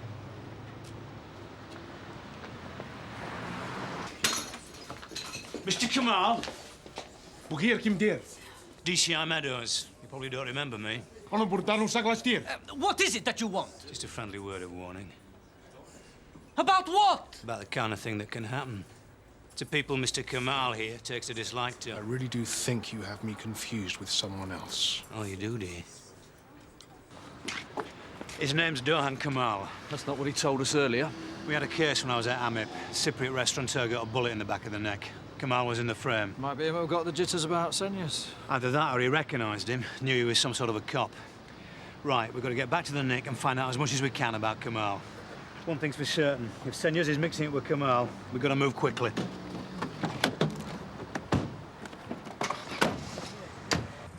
Rod, stay on them, will you? I don't want these jokers out of our sight. Yeah, understood, sir. Well, it certainly looks like he got rattled, sir. He's practically chewing up the phone in there. There's no question that Kamal ordered the hit. A witness came forward, then just disappeared. Prosecution collapsed. You want the good news or the bad news? Go on. Good news is there's a file on Kamal a yard thick. Well, we already knew that. So what's the bad news? The bad news is it's flagged. Drug squad. What do we know? Why exactly? Can't find anybody who knows at the moment. Gov? We're not going to hang around waiting for them. There you go. Cheers. What do you reckon to this Turkish bloke going AWOL? Think it's serious? Well, it's got to be, innit? I mean, you're not going to knock off a copper over a couple of hands of gin rummy, are you? It's got to be big league. Yeah, would like to be an issue. Have you seen Midnight Express? Can't believe I just saw that.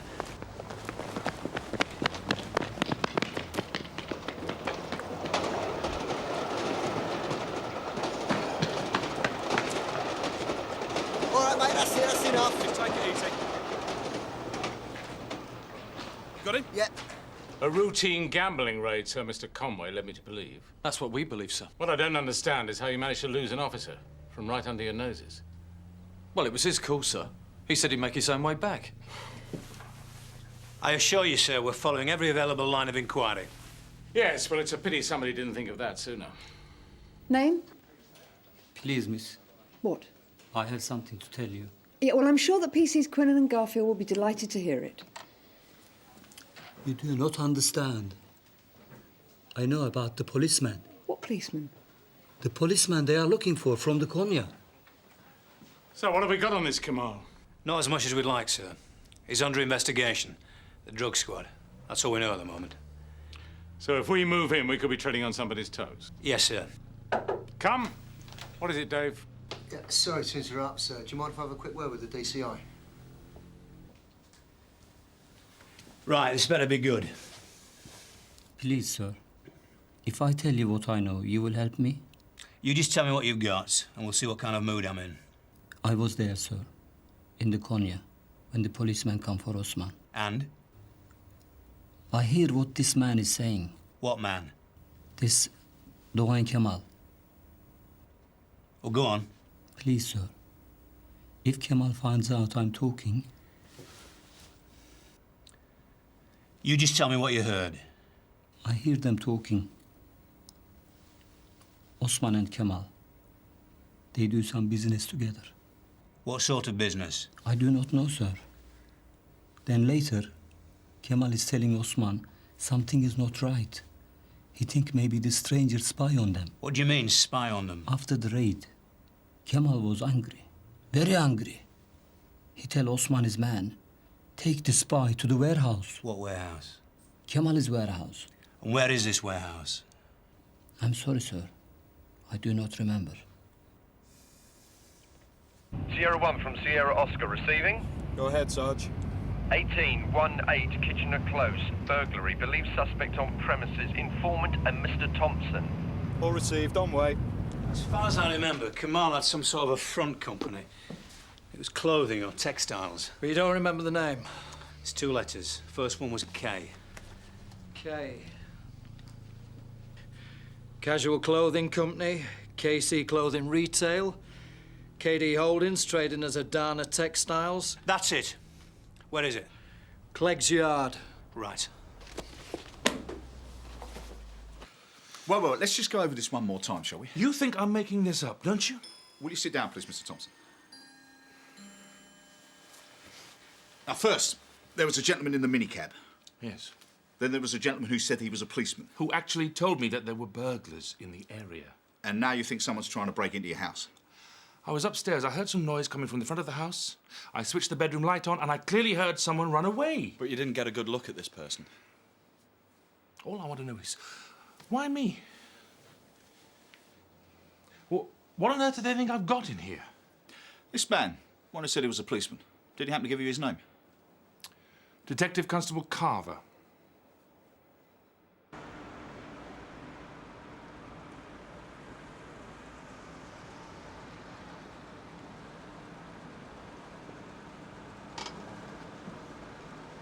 Over here.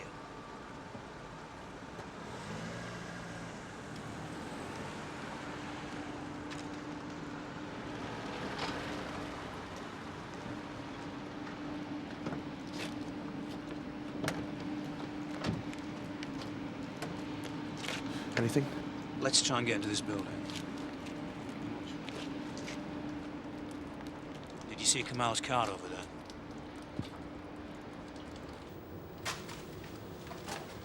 Beats a candlelit dinner for 2, any night of the week. Freeze. Police, identify yourself. I don't bloody believe it! So who the hell are you?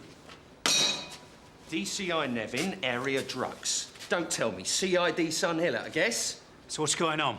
Well, forgive me if I find myself wanting to ask the same question, Mr... Meadows. DCI Meadows. All right, lads, just give us a moment, will you? Wait there, you lot. Now, look, I'm sure there's a perfectly good reason for you and your men being here, but I'm afraid I'm going to have to ask you to leave. Now. Now, just hang on. Now, the reason we're here is because we believe an officer's life is in danger. What officer? An officer assigned by us to an operation that was mounted earlier this afternoon. Now, we believe he's been abducted and he's under threat. Incredible. This was at the cafe, wasn't it? The Cafe Konya. Sorry? And it was your lot in bloody Shipley Street at the kebab joint, wasn't it? Look, what is this? Looks like it could be them. Right, let's go. Wait! Look, our information says that the man we're after is either in that car or in the warehouse. Now, my job is to get this officer out in one piece. I can't afford to waste any time. You don't understand. Understand what? You go in there now, you blow an entire operation. That's a whole year's work down the toilet. What operation? I'm asking you, what operation? Later on tonight, A delivery's going to be made. A delivery we're here to intercept. What delivery? About 150 kilograms of pure heroin. That's 10 to 15 million quid when it gets on the streets. A delivery that the man in the silver Mercedes is here to collect. Dogan Kamal. Right. I don't see a problem. What do you mean? We go in, we recover the hostage, we hold Kamal, we sit tight and we wait for the drugs. They're all inside the warehouse. The problem, Mr. Meadows, is Kamal is not who we're after. Kamal is not our man. So who is? Right, later on tonight, he gets the drugs and he goes to meet somebody. Let's just call him a Mr. Big. That is our boy. You have to believe me. This is our best chance of putting that man and these drugs in the same place at the same time. So what are you asking me to do? Back off? You've got no proof. Proof of what? Proof that your man is in there or that he's in any danger even if he is. So you're asking me to gamble with the life of one of my officers? I'm not asking you to do anything of the sort. Well, that's what it sounds like to me. Rod, Jim, we go. No, you wait! Don't you think he kind of had a point, Gov? Not now, Jeff. I mean, if anything was going to happen to Seniors, it'd have happened already, wouldn't it? Look, I said not now.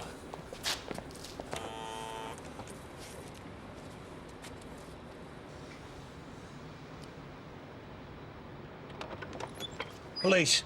We have reason to believe that an officer has been held in this building against his will. There's no policeman here. In that case, you won't mind if you have a look around, will you?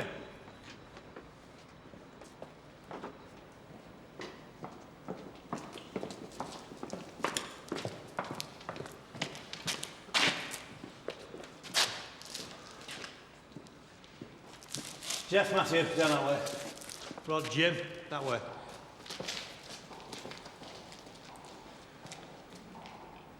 There's been some discrepancies with the stock.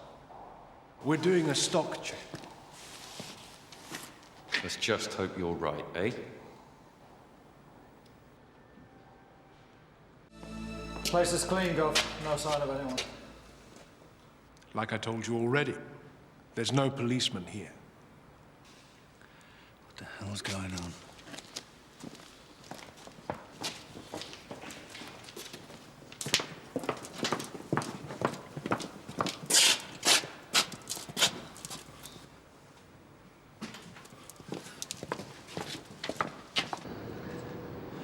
Well, I'm puzzled. What? How come you were so certain the drugs were coming through here? I'm sorry. Why were you so sure? Our information led us to believe it would be one of 3 locations. This was always going to be the most likely. The most likely? So you took a gamble? No, I staked out all 3 locations, but I knew wherever Kamal ended up, the drugs would follow, all right? And what about the timing? How come you were so certain it was going to happen tonight? Kamal makes regular trips abroad. The drugs arrive, that means they're on the streets within 3 days of his return. I also noticed this fitted in with other patterns I'd observed. Well, you saw what happened in there. I think they were expecting us. I beg your pardon? Are you saying I've been set up? Matthew, get hold of Dave Quinnan, will you? I want to talk to him about that arrest he made earlier. Did anything odd strike you about his behaviour? Well, yeah. First off, we reckon he's a dosser. Just fancies a night in the warm. So what made you think that? Well, it's almost as if he was waiting until he knew George and me were watching. And then what? He just nicks a briefcase and legs it. As soon as he sees we're after him, he more or less throws in the towel. So then he brought him back to the Nick and he goes on about the cafe? Yeah, that's about it. Nothing else? Well, no, there was one other thing that was a bit odd. He was carrying a mobile phone. So he's definitely not a dosser, then. Right, I think we should have a word with Mr. Tunja. Find out who he's been keeping in contact with. Thanks, Dave. Is this your phone, or isn't it? It is my phone. Right, well, we've checked it up. The last call received by this phone was from a restaurant in Shipley Street. Who made that call? It was Osman Demetrius, wasn't it? All right, Mr. Tunjan. We checked with the Home Office, and you are currently applying for political asylum in this country, is that right? Well, you'll be aware, will you not, of the conditions of law-abiding which attach to that application. Sir, please. You do not understand. I have wife and 2 children. Also my family in Turkey. These men can make problems. Many problems. Did Osman put you up to this or not? I owe Osman some money from the card games. He tell me if I do these things, forget it. If I do not, he will hurt my family. Please, sir, do not send me home. If you do, they will kill me for sure, just like they will kill your friend. Do you know where DC Senyers was taken? No, sir. And what about these other men? I swear to you, I tell you everything I know, sir.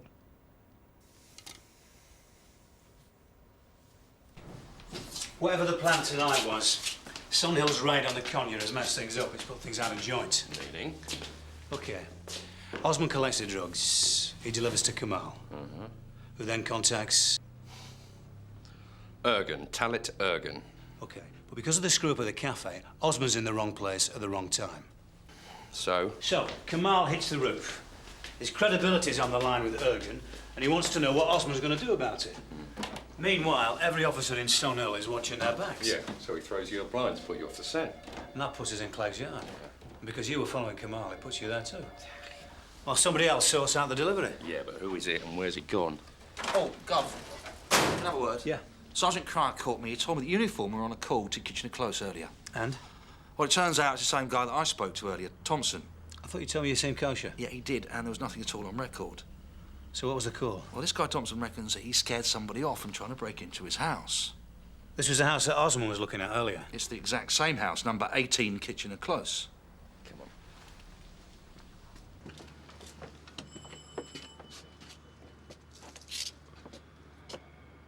Who is it? DCI Meadows, Stonehill. What do you want? We need a word, Mr. Thompson. Can you think of any reason why this man, or these men, might be interested in the house? No. Do you have any connection, business or otherwise, with Turkey, or the Turkish community in Canley? Absolutely none. I own a delicatessen, Pratt's Way. All my business is with Europe. Whereabouts in Europe? Italy, France, Germany. I've just come back from Frankfurt. Frankfurt? The annual food fair. You go to Frankfurt a lot, do you? Once, twice a year. You just got back from a trip? About 10 o'clock last night. Anyone approach you? Ask you to bring anything back? No, no one at all. In fact, you must know, the trip went haywire. How do you mean? Well, normally when I travel abroad, I like to base myself somewhere in one big town, and then I use the car to nose about a bit, track down the odd new delicacy. But you didn't this time? First day I was there, someone smashed into it right outside the hotel. He was very sweet. Told me his brother owned a garage. He'd do all the repairs for nothing. He was an illegal immigrant. Did you let the car out of your sight at any time? Well, for a few hours, yes. Why? Could you describe this man? Sorry? The man who crashed into your car. Well, he was, he told me his name was Bayar, Mehmet Bayar. Let's have a look at the car, eh, Mr. Thompson? In here.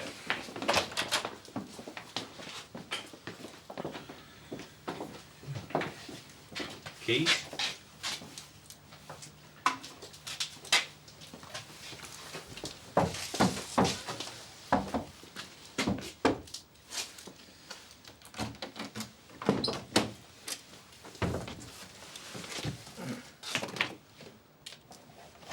Hey! It's all right, Mr. Thompson.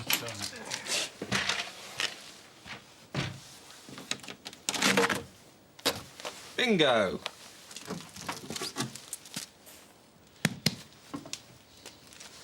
Frankfurter Bank? Yeah, and quite a substantial deposit by the feel of things. Well, I think we can safely assume whoever was here earlier will be coming back for this lot.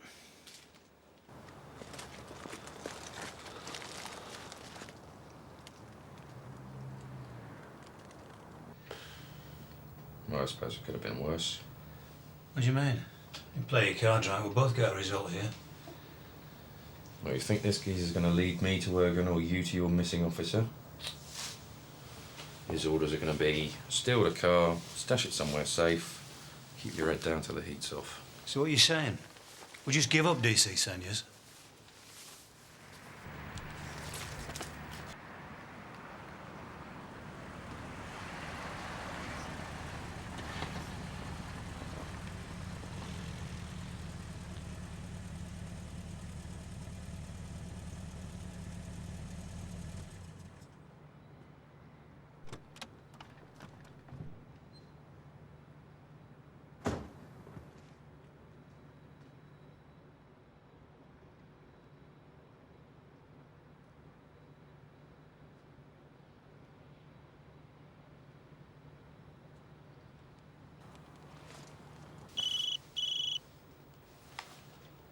Yeah? Target approaching.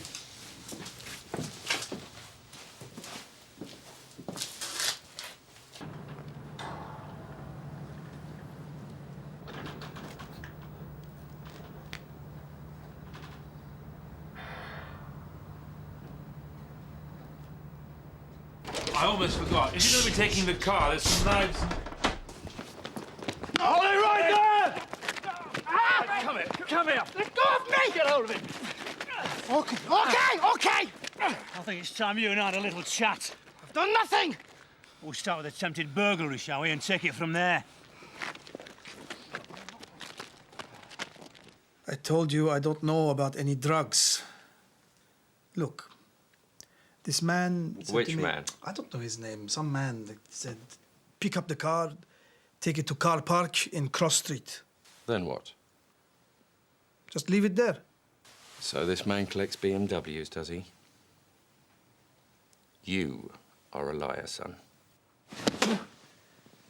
Call me a liar, you piss of ink.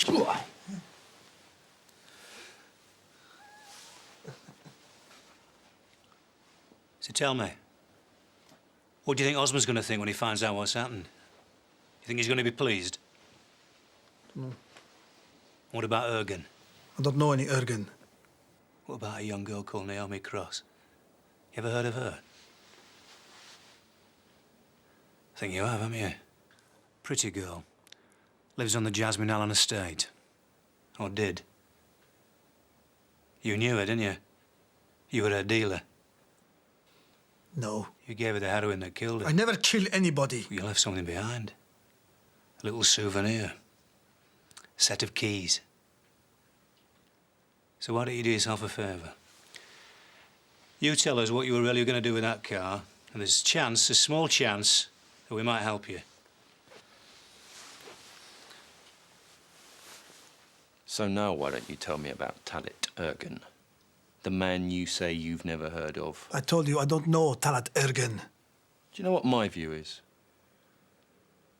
I think the man who goes to prison to protect someone he doesn't know is an idiot. But the man who goes to prison when his own brother has already spilled the beans is a fool.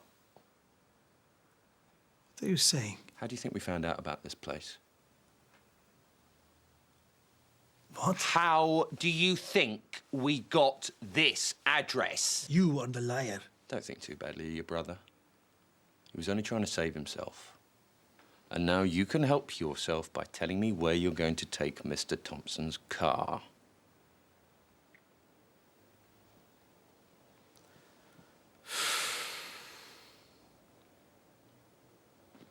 Night Street. What number? Number 3. Then what? I take the car, I give the password, then I go. Right, we need to move as fast as we can. Listen, I appreciate everything that you and your boys have done tonight, but here's where we take over. Now just hang on. What now? I think you're forgetting something, aren't you? Look, Ergen is almost certainly there, but there is no guarantee your man is. Anyway, look, you lot are just not equipped. So what's the plan? The plan? Full frontal assault. Nevin of the Yard takes Mr. Big in Stonehill shootout. Look, mate, I haven't got time for this, all right? Look, if you go in mob-handed, there's no guaranteeing the safety of anybody in there. Yeah, well, that's just a risk I'm gonna have to live with, isn't it? So you leave me to answer to SO10, do you? When their officer stops a bullet from one of your goons. You sure you'll be able to live with that? Right, so what is your brilliant plan, then? We need an in. A way of getting close without setting off any alarms. Yeah, and how exactly do you propose we do that? Now, you're all right about this, Eddie? Yeah, wouldn't miss it for the world. There's one potential problem, and that's closed circuit. If there is one, you just stand well back and keep your head down. If there isn't, then you just say the password. Oh, yeah, Eine Sizzler Disada. Dishader Chabu Git Bourdain. Git Bourdain. Git Bourdain. Yeah, do it again. Yeah, Eine Sizzler Dishader Chabu Git Bourdain. Very good. The fruit of one's home tastes sweetest of all. Right, just remember, we're right behind you. Eine Sizzler Dishader.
Eine sizle dışarıdır, çabuk git buradan.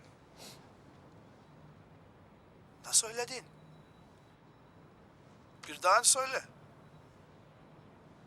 Eine sizle dışarıdır, çabuk git buradan.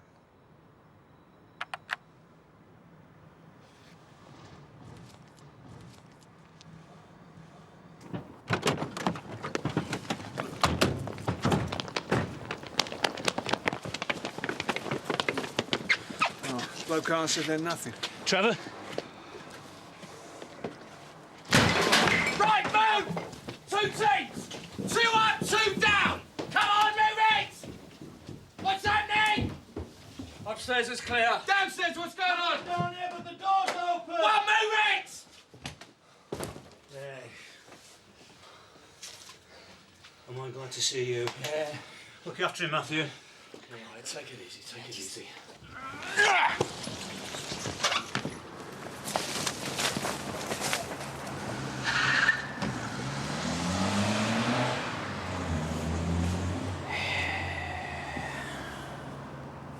Thank you.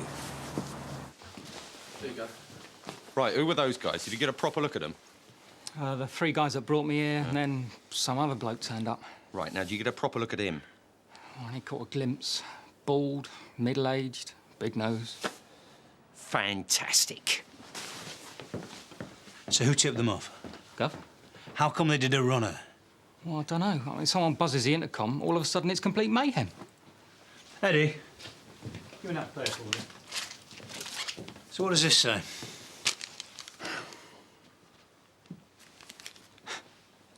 What does this say?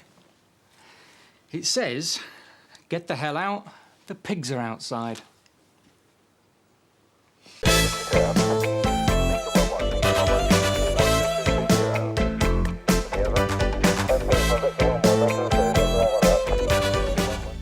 One serious assault and over 500 suspects. Yeah, and we'll be lucky if we get a word out of any of them. I'm D.S. Staley, this is D.C. Rawton. We've got an appointment with the governor. I'll let him know you're here. You have to hand in your mobile phones. Welcome to Newington. Over the last 12 months, there's been a massive rise in use of heroin, and with it an increase in violence. Some details? This attack on Claire Sims was the most serious. We thought she was dead. Was Claire involved in drugs? We can't say for sure. Any suspects? Not really. Claire was very much a loner. And who did Claire share a cell with? Now, she wasn't found in her cell. She was found in the washroom. No, but we've got to start somewhere, Mr. Booker. Well, Claire shared a dormitory with Rita Davis, Joe Merton and Jane Burns. Both Rita and Joe have records involving violence.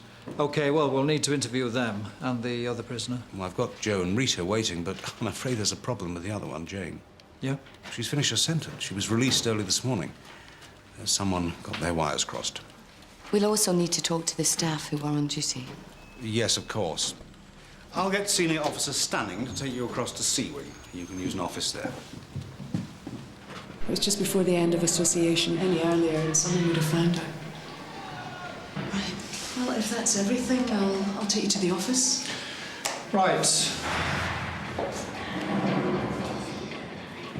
Rita Davis is doing 8 years for assault and arson. Joe Martin, 6 for robbery.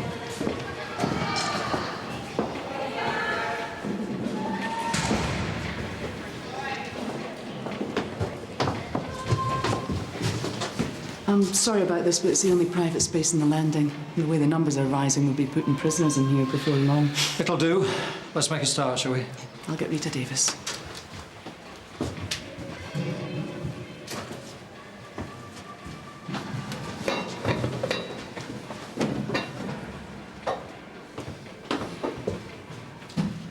Rita Davis, I'll be outside. Thank you. Sit down. I'm D.S. Staley. This is WDC. Yeah, what do you want?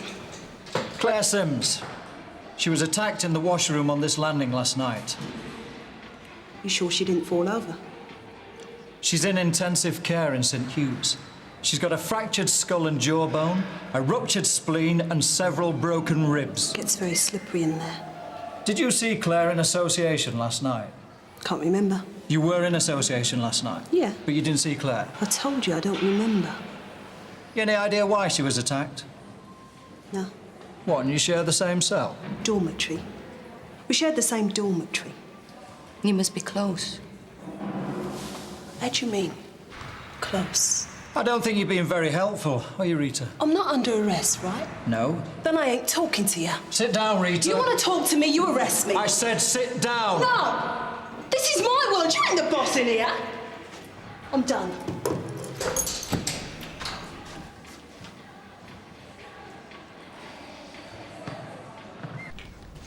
Morning, Duncan. Morning, sir. Gary. Sir. Morning, sir. Can I help? Yes. Who have we got in Newington Prison? Jeff Daly and Liz Rawton are down there, sir. Ah. Who's at the hospital? Polly Page. The prisoner's still unconscious. Well, keep me informed, will you? Of course, sir.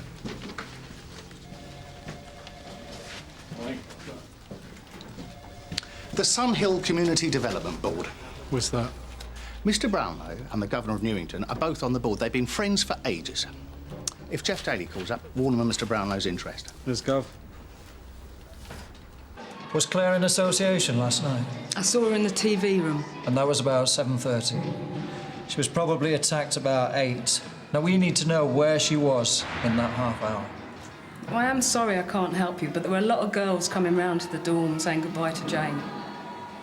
Then it was bang-up time. What time was that? About 8 o'clock. Officer Charles came round, and it was then that we realised Claire was missing. Why would anybody want to attack Claire? Don't know. Money. Love was tiff. Does Claire take drugs? Some people would do anything in here to get them through. So who deals on the wing? I don't know. I'm not involved. Come on, Joe. You live in each other's pockets. You don't really expect us to believe you don't know what's going on. I told you. I don't know. So how do drugs get into the prison? Hang on a second. Where's this going? I thought we were talking about Claire. Do you know how drugs get into Newington? Oh, you'll know better than the Governor. And Rachel Stanning. Always harassing me and my friends. Spinning the dorms, moving us from wing to wing. And for what? Nothing. Because I ain't dealing. We're just trying to get an angle on life in Newington. Yeah, well, if it's all right with you, I'll get back to my work before lunch. I'm losing money talking to you.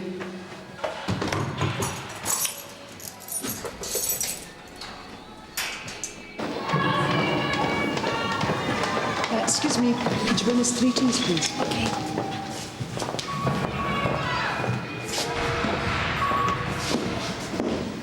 See you when you senior officer standing. Right. It's for you. Dear Staley. Sarge, the doctor's just told me that Claire's injuries are so bad they don't think she'll make it to the weekend. And they found traces of drugs in her samples. Looks like she'd done some heroin before she was attacked. OK, Polly, thanks. No, don't hang about. St. Hughes will let us know if there's any change. Transferred down Thanks. here almost 2 years ago. I've been through a messy divorce that left me with a lot of debts. Newington was a new start for me. It's been a long haul, but I'm OK now. So, Mr. Daly, what can I do for you? Well, I've got to say, Rachel, we didn't make any progress with Rita or Joe. I can't say I'm surprised. Now, I know you made a statement to uniform officers last night, but there's a couple of things we'd like to go over with you. Fire away. So what was it like last night, being on the landing? It all seemed OK. I spent a bit of time on the 3s. 3s? That's the 3rd floor to you. Then came down to the 2s. That's where Claire was found? Yeah. Where we were earlier. I arrived at about 7. I was up the far end. I was helping one of the girls with a letter. So there was nothing unusual? No, as I say, everything seemed normal. And what happened when you actually discovered that Claire was missing? We checked the accommodation, then widened the search to other areas. I found Claire in the washroom, where I showed you. Was Claire involved in drugs? Most of them are. And we try and crack down on it, but it's impossible to keep the stuff out. We need a list of any visitors Claire had, and Rita and Jill. We can go to the visits office. Officer Dunsmore will be there. Oh, she was on last night. You can talk to her. Any other officers we should see? Betty Childs, but she's on a day's leave. Someone else we can't see? I spoke to her last night. She didn't see anything. Rachel, how do you cope? Dealing with cons like Rita and Joe day in and day out. It's not easy. You can't relax. You have eyes in the back of your head, but at the end of every shift, I'm the one that walks out through that gate. That will show you the visitors to Rita, Joe and Jane. Claire didn't have any visitors. Thanks, Sandra. Can we talk about last night? I did speak to the uniform officers last night. Yeah, no, it's just a couple of things. You told me where you were. I spent a lot of time talking to Jane Burns about her release. And did you see Claire Sims? Fairly early on. She was in the TV room. What about Rita Davis and Joe Merton? Were they around? Rita was in the dorm. Joe came in later, but there were a lot of girls about. Girls? Silly, isn't it, calling cons like Davis and Merton girls? And do you think the attack was drugs-related? I mean, obviously you know there's lots of stuff around. Yes. We keep searching, but never really find anything. Is there anybody in particular who's dealing drugs on C Wing? No. Look, if there's nothing else, it'll soon be lunchtime. I'll have to be back on the wing. Yeah, I've finished. OK, thanks for your help. You just see us out.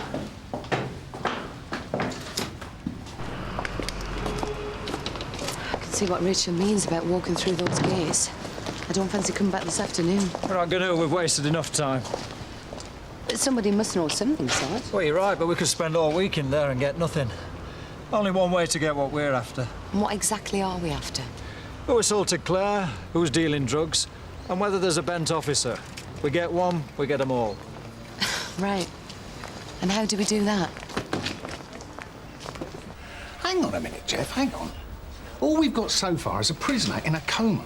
And you want to put someone in undercover as a prisoner? It's the only way we're going to find out what's happening in Newington. The governor's keen, so is his area manager. Look, I'm sure they are. We've got Brownlow breathing down our necks on this. Are you sure this is the right way to go? With respect, Gov, the governor has asked us to go in there.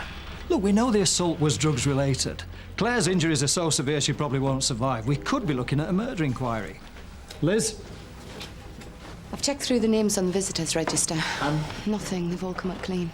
Which suggests that someone on the inside's involved. Gov, we've got a really good relationship with Newington. The governor's crying out for our help. And if he's had a word with the chief super... All right. I'll talk to the DCI. He'll be hands-on, well, on this anyway. I've got to be in court this afternoon and tomorrow. I'll contact SO11. Jeff, why don't we just try and do this one job without outside help? Well, we'll need to use Kerry. Liz has already been seen in the prison. All right, we'll talk to her. No, ask her. You're from North London, you're single, you've got a young daughter, Andrew Monroe's niece. Now, you've just been given 5 years for smuggling heroin. Who are my targets? Rita Davis and Joe Merton. Go through them and remember them. Sarge? We need to establish who assaulted Claire Sims, but also who's dealing on C Wing. How do I contact you? Right, prisoners are issued with phone cards, so you can call out. Scoring extra cards may well be a way into the culture. What if you need to contact me? You're lodging an appeal. Duncan's your brief. If I need to contact you, he'll make a legal visit. And there's this. It's a Walkman and a recorder, but it also transmits over short distances. Who's taking me to the prison? No one. You're going to be dropped at Crown Court. From there, you'll go to Newington Prison in the escort van. Right, you can go ahead, but you've only got 3 days. Hey? That don't give us long, Gov. Well, it's down to you then, Kerry. But 3 days is all the budget will stand. First sign of trouble, I want you out of there. Right? Right, Gov.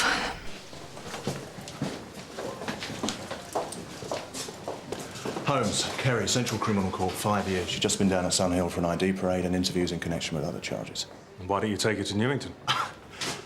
We've had enough of her, and our DI won't authorise overtime just because we can't get her on the escort. See what you mean. Papers? Yeah. Okay, love. This way. Here, you want to watch her? Yeah, and screw you. There you go, love.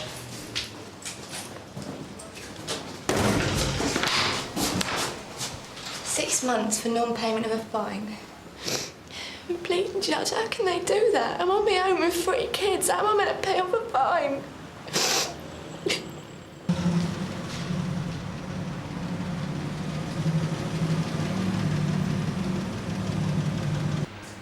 Name? Holmes. Kerry Christine. Address? 50 Fenton Street, London, N3. Children? Daughter, Chloe, with my sister. Belongings?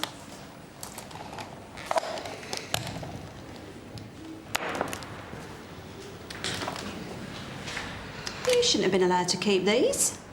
They said I could hang on to them. Anything else? This, silver. I'd like to keep it. You know what most of them are in here for? Yeah, I'd like to keep it. Look, can I call my kids? Wait! Answer these questions. Any medication? No. Any suicidal feelings? No, but give it time.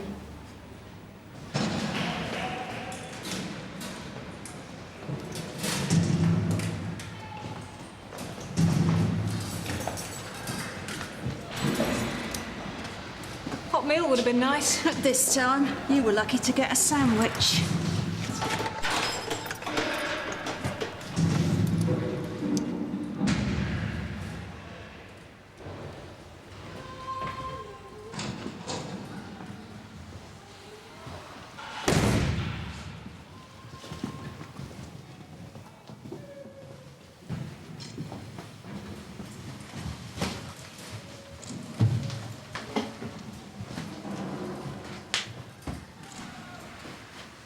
How long do you reckon they're going to last, Rita?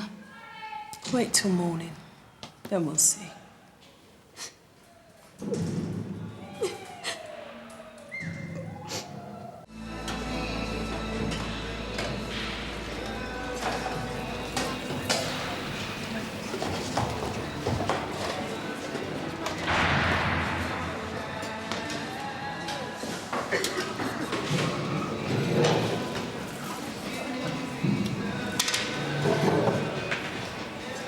Someone sitting there.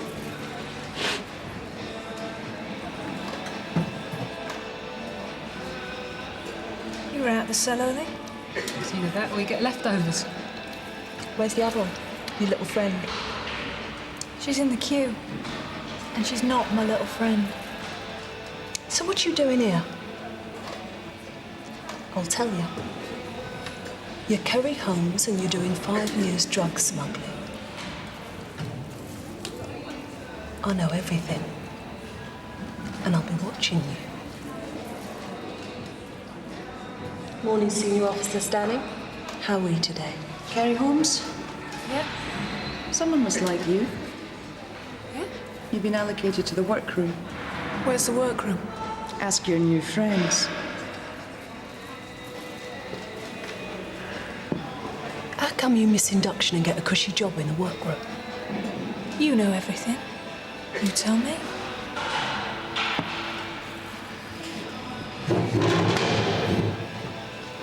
We know who you are, because your name and stuff's on the cell card outside the dorm door. Workroom's this way. And open for it. Taxing. Everyone gets taxed one way or another. She needs that card. No, she's a born loser. She still needs the card. Well, she'll get another one. It's just it'll cost her, that's all. Who from? Come on, Holmes, move yourself.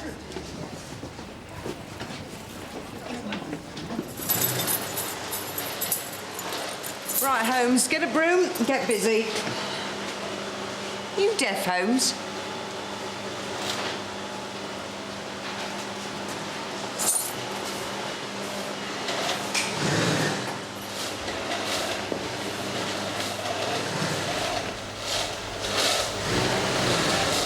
Can you move?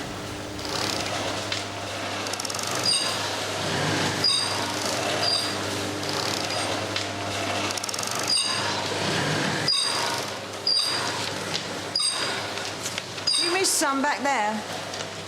Well, I can't help it if she won't move. Doesn't she do any work? Just get on with it.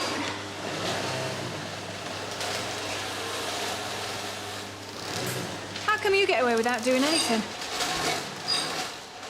You do sewing, do enveloping. I'm reading my paper. So you don't need the money, then? Shut up and get on with your sweeping. You should have seen her face. She told you to get stuffed. Yeah, Duncan, I was just talking about the look on Kerry's face when we handed her over. It's no joke, Grot. Kerry's putting herself on a line going in that place. Yeah, she is. Duncan, do I detect a little more than professional concern here, eh? What? I'll leave you boys to it. See you, Liz. You know, she has gone undercover before. In a prison? No, not in a prison. Exactly. Prison's not like out in the street. If all goes wrong in there's nowhere to run.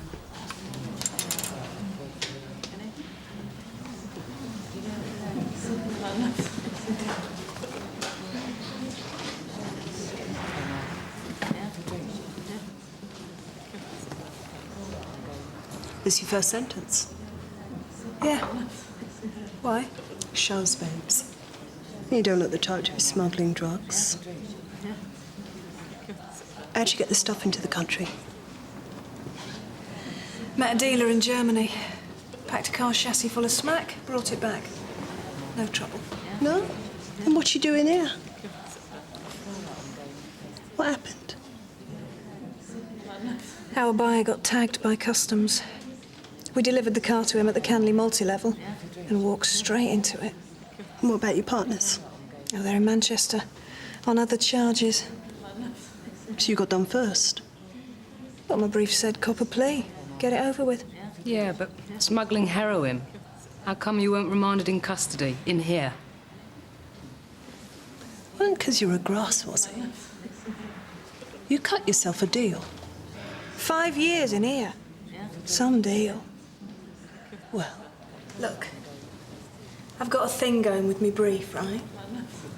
And he knows the investigating cop. So I managed to persuade him to sort bail for me. you're doing very well. Cosy with a brief and a bent copper. I'll definitely have to keep my eye on you. That's it. Back to work.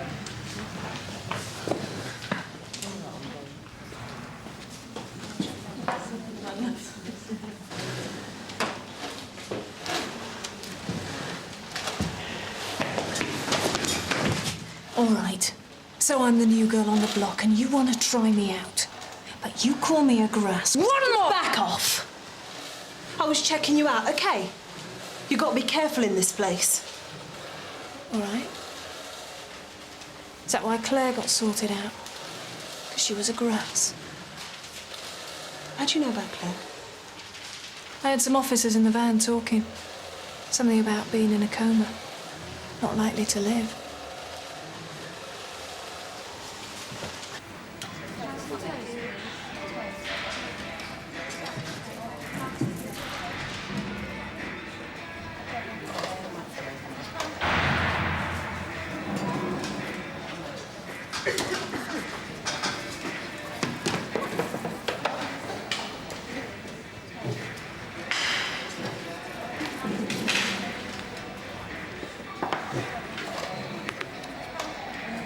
Listen, I need to score some phone cards. I promised my daughter I'd ring her every day. Talk to Joe.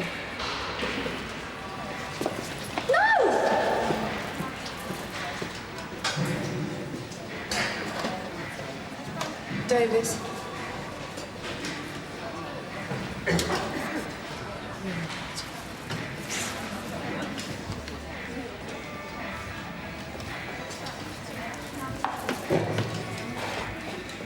Joe, I need to get sorted with some phone cards. I promised my little girl I'd ring her every day. And I need to chase me brief about my appeal. Well, why ask me? I heard you could help. Who said I could help? I just heard. You know how it is. Ask Rita. Ask me what? I need some phone cards. Come on, you two. Don't piss me about. She's cool, Rita. Sort her out, yeah?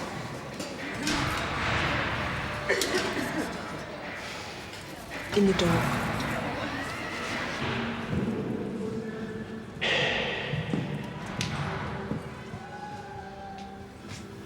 What have you got for me then? Sterling silver. It was me mother's. I can't take something personal like that. I'll have the Walkman. No. I need me music. If I don't get me daily fix of Bryan Adams, well...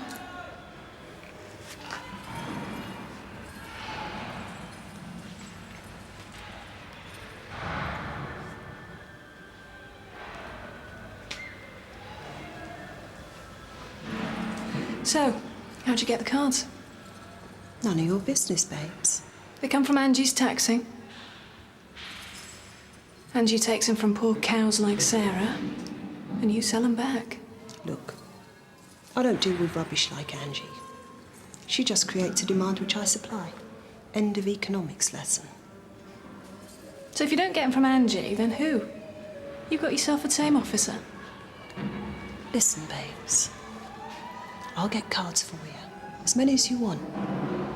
But you don't need to worry about where they come from.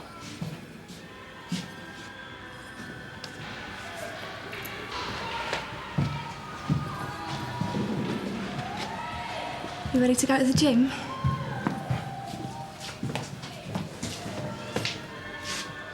Who did that to you? Said if I say anything, I'll get another one. I got some phone cards for you.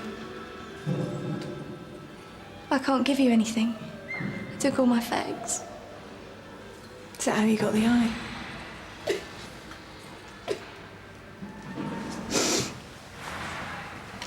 Don't tell anyone, and don't show anyone. Look at me. It's my first day. I don't know if I can take any more. You'll be okay, Sarah. You've just got to stay clear of Angie and her mates. It's easy for you. Okay. Stick with me, yeah? Come on.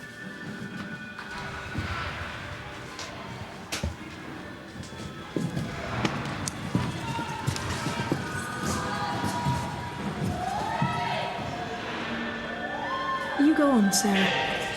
Yeah, but you said I could stick with you. Yeah, not now. Go on, and I'll meet you in the gym.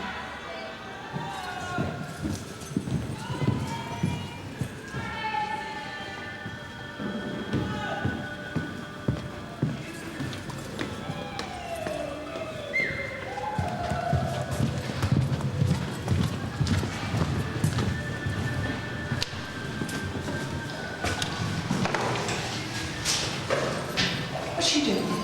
I think I left my body lotion in here earlier on. Well, it's not going to be here now, is it? This place is full of thieves. Well, it's worth a look. Oh, no time, got to be in the gym. OK. Well done, Kerry. Bye. Liz, get on to Newington and find out Sandra Dunsmore's address, will you? Why, what's happened, Sarge? Kerry's cracked it.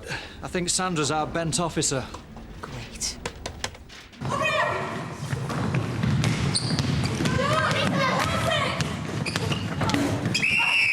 OK, take a break. Oh, quick, babes. We're not quick enough. Hey! Hey! Leave her alone. Yeah? Yeah! Shove me again, you cow, and I'll rearrange your pretty little face. Come on, then. Go on. Let it back.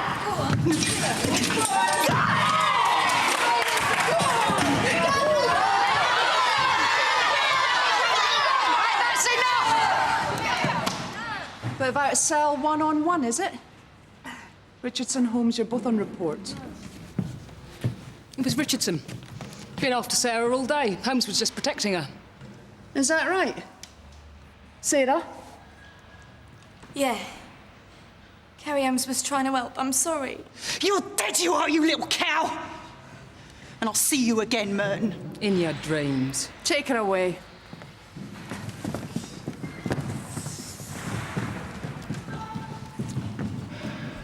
First day and you're beating the life out the local bully. Wasn't my fault. You heard what happened. You've had a bit of luck, Holmes. Don't push it. Come on, babes. Time for a shower.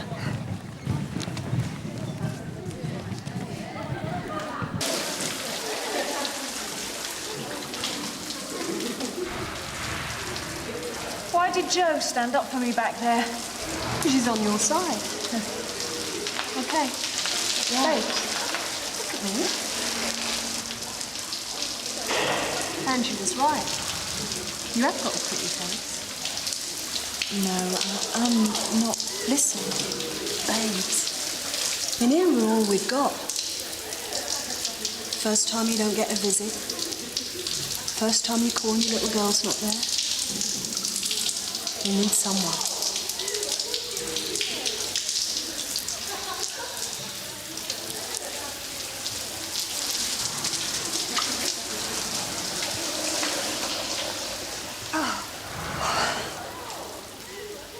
You all right?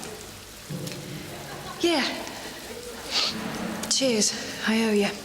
Angie had it coming. Yeah, but you grassed her up. Well, you could have said it was Sarah's fault, but you didn't. You protected the girl, so I looked after you.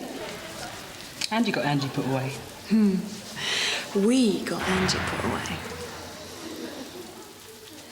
Sandra, don't waste our time. We know you're dealing with Rita Davis. How do you know? You got nothing out of Rita and Joe. You spent hardly any time with her, so stunning. So how do you know? Sandra, who's this? A friend. On holiday last year. I recognise her. Who is she? No one you'd know. Is it still against the rules for prison officers to live with ex-offenders?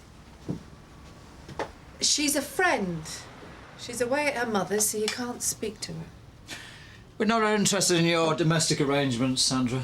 Unless you're being blackmailed. Who is she, Sandra? Her name's Carol Anderson. She's an ex-offender. We've been together for about a year. If anyone finds out, I'll get the sack. Rita found out about it, didn't she?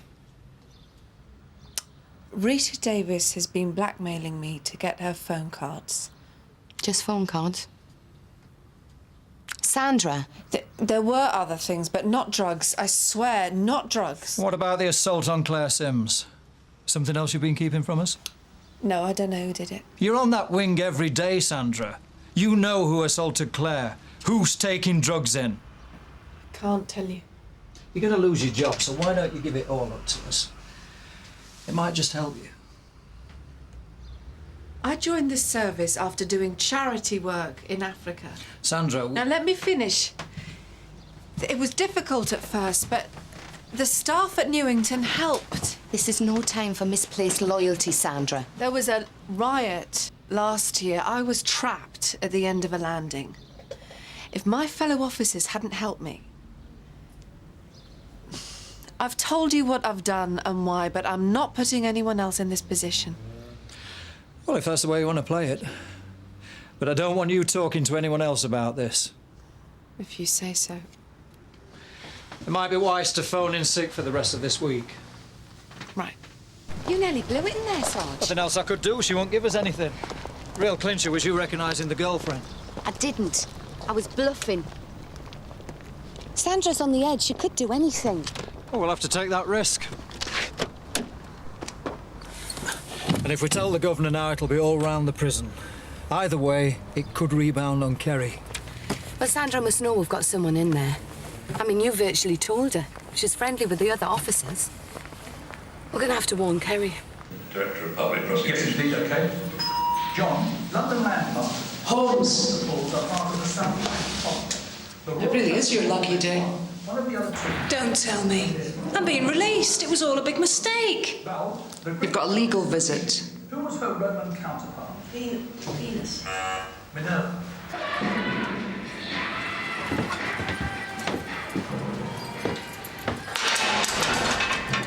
They're so stunning. Reckons you want some fiddle.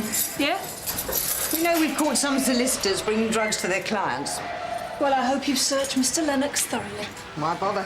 If you lot want to kill yourself with drugs, why stop you? Ask the taxpayers. See what they say. I thought you had a duty of care. Everyone has a duty to behave properly. You all right, Kelly? What happened to you? It's a basketball match. It's all right. You sure? What's gone wrong? Didn't they get Dunsmore? Oh, they got Dunsmore all right, but she's only dealing in phone cards. Rita blackmailed her because she's living with an ex-offender. It's all prison discipline stuff. We can't touch it. What about the drugs? She won't say, or she doesn't know. Great. So what do we do now? Daly's told Dunsmore to call in sick to stay out the picture. And Rita? Daly reckons if she's dealing in phone cards, she's bound to be into drugs. But he doesn't want her touched.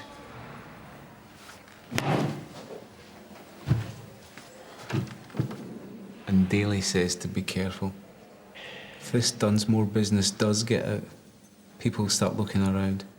If it gets out, it's all right for him. I'm the one who's stuck in here. Look, Kerry, no one will think any less of you if you decide to pull out. No, I'm all right, Duncan. Really.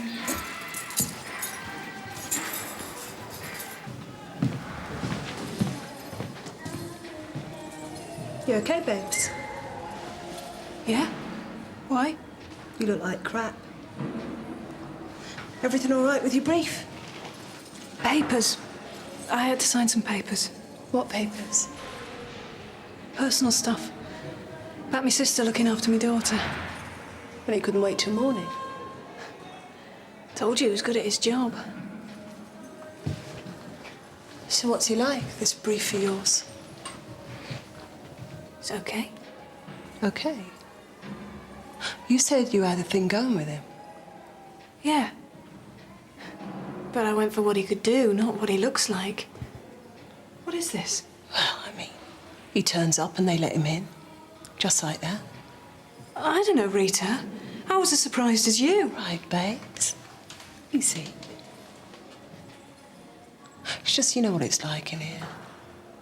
People only start talking. Saying you're a grass and that.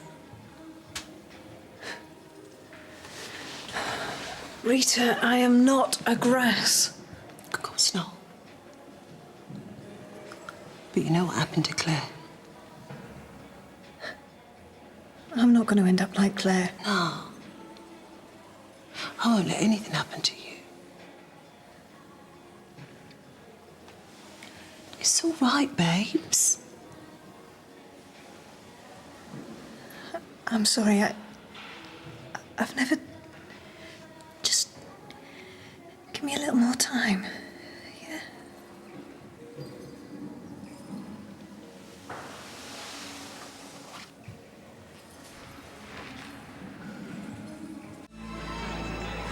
Look, just get her moved.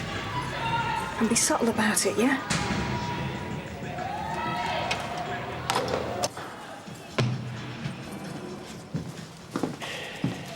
Get your stuff together, Davis. You're moving to B Wing. Me? What have I done? It's not just you. Some of the others are going as well. They're always moving us round. And you two can wait outside while we search the place. You what? You can't do this. The governor says I can. Now get outside. Now. You only turned this place over a couple of days ago. You've been told once, move it.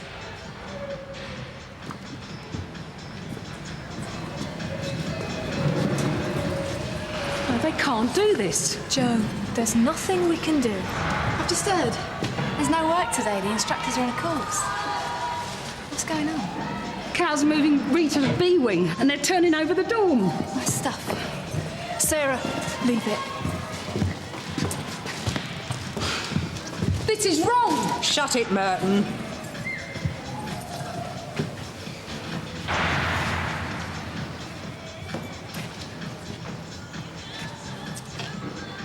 Come on, Davis. You first, Betty. You've got the keys.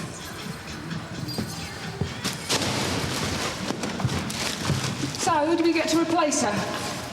Geraldine Lomax. Oh, she's going to be a bundle of laughs. Check her out.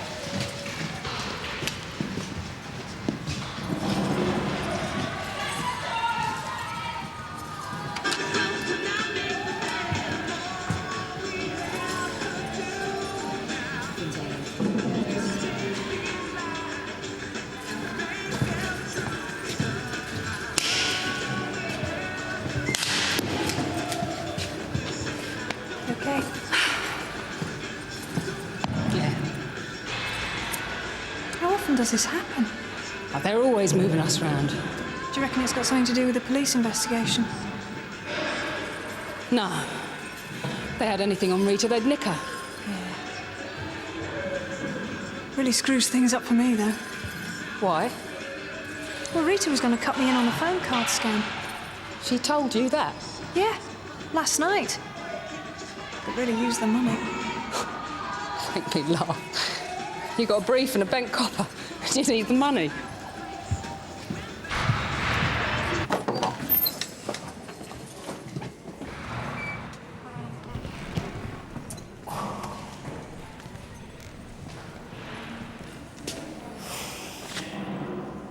Joe, I can help you. You know I can. Just give me a chance. You do weights? Me? Yeah. You. Try it. Okay. You're on.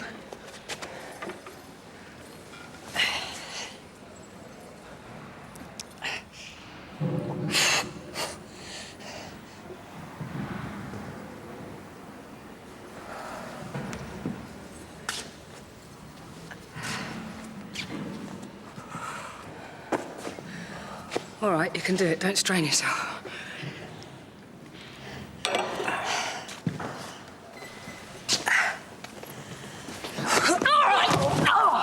All right, what's going on here? Nothing. I just... How do you know all that stuff about the dorm being searched and the police? That was before you arrived. I've heard people talking. What are you playing at? I'm not playing at anything. You're getting paranoid.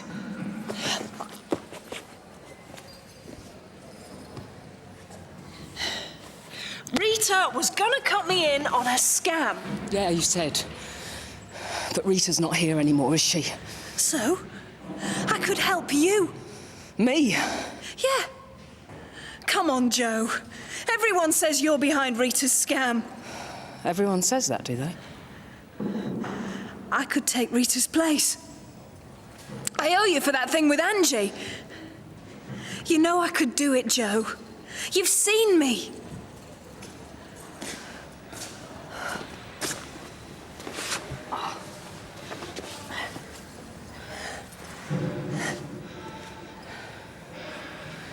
Don't mess me around, Kerry. Do I look like I'm messing you around? Joe, I said I could take Rita's place.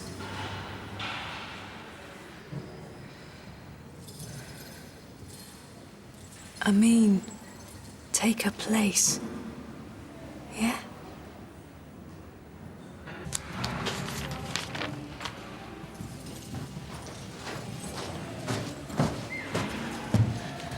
Yeah, about that thing in the gym. I'm sorry, okay? If you say so. Look, Joe, I offered to help because I need a leg up. What I've got going on the out costs me, one way or the other. Yeah?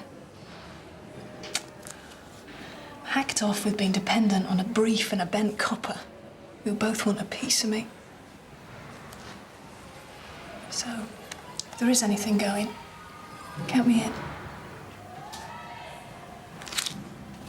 I won't let you down, Joe. We could be really good together. I don't do phone cards. That was the thing Rita set up with Dunsmore. Smack's where it's at. Joe, I've just got 5 years for smuggling the stuff. I'm not going to start dealing inside. I'm not that desperate. You said you wanted in. Well, this is it. There aren't any risks. It's a sweet operation. I was moving over 200 grams a week with Rita at 30 quid a gram. Think about it. So, you want a delivery boy? Yeah. That's what I want. Daly. Kerry. Yeah, let's have it. Tonight, 7:30 in the kitchen. Joe Merton. No, I don't know who's bringing it in. Look, I couldn't get it out of her. Yeah. OK. So, where's the security office in relation to the kitchen? Gov. Well, Kerry's going to be on her own in there, isn't she, with 2 others? I'll make sure she's all right, Gov.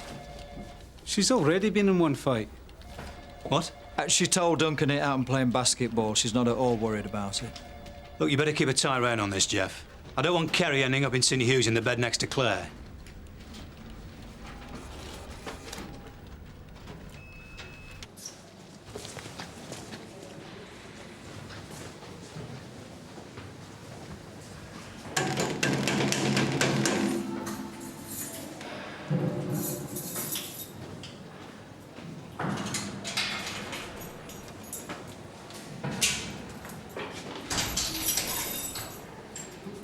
What is it?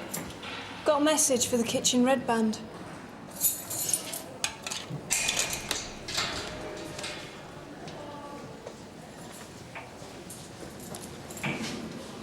Go on.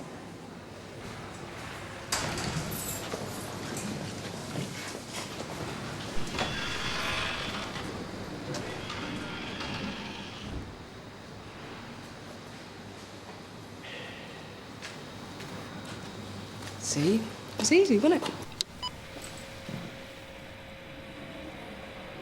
So, who's your partner? You'll have to wait. OK. So how do I get my cut? My boyfriend takes care of that side of the business. He gives the smack to my partner to bring in, collects the debts on the out. You can get it put into an account, paid to whoever's looking after your daughter. So, what exactly will I have to do? You move the stuff about. You deal with the customers. That way, if you get nicked, nothing comes back to me. I'm protected. And if you do get nicked, You'll be taken care of. There, who's that? Don't know, I can't make her out. How does your partner bring the stuff in? same way you'll move it round. On the inside, so to speak.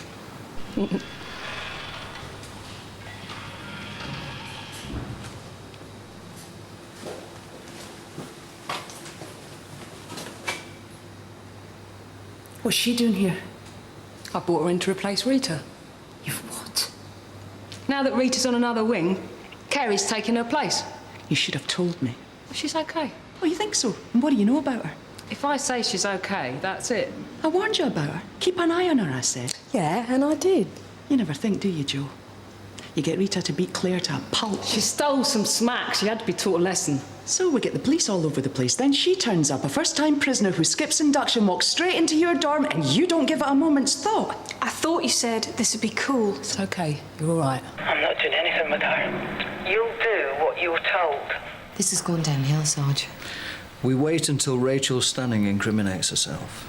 You don't know anything about her. Look, this isn't getting us anywhere. If you've got the stuff, I'll do it. If not... I'm out of here. What have you told her about me? You're getting paranoid, Rachel.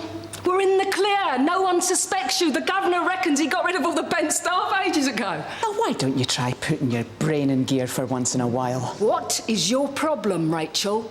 When you arrived here, I cleared all your debts, put you on a nice little pension, but if you don't like it, I'll find someone else. Because, Rachel, you're not that special. Just think, will you? The police were in here 2 days ago. Yeah, but they didn't find anything, did they? They never do. How do you know what they found? Why do you think Rita's been moved? And Dunsmore's not sick. She's given in a notice. And it's all happened since she arrived. You saying she's a cop? Go on, Kerry. You tell her you're not a cop. Go on. You tell her. I've had enough of this. Either I'm part of this operation or I'm out of here. You're going nowhere.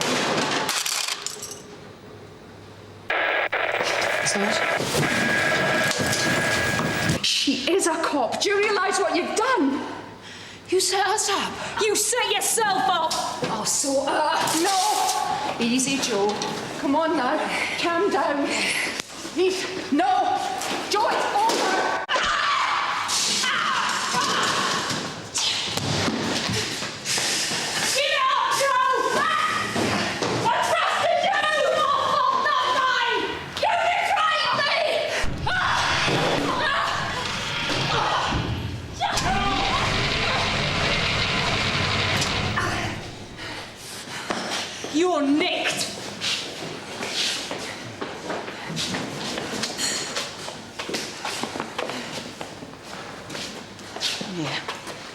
arresting you for the possession of heroin. You do not... You can't arrest me. I tried to help you. Anyway, where's your evidence? You haven't got any evidence. No. But I know where to look, don't I? Good operation, Jeff. Wrapped up the assault, drugs, couple of bent officers. And Mr. Brownlow's happy? Yeah, he's very happy. Liz? Duncan? Kerry, well done. Good operation. Good job you didn't ask how long it took us to get through all the gates to the kitchen. Come on, Liz, it turned out well. We got a result. Yeah. Do you fancy a paint sauce? No, I'm ready to call it a day. I'll see you in the morning. See you tomorrow.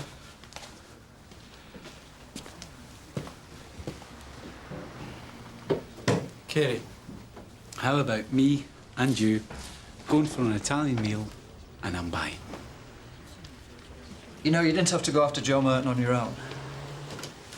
After all, you were in prison. She couldn't go anywhere. It was my body, Sarge. And I didn't know when you were going to turn up. Besides, I can look after myself.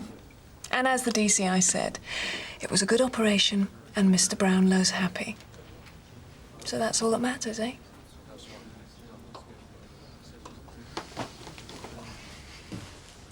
Now, how about that Italian, Don?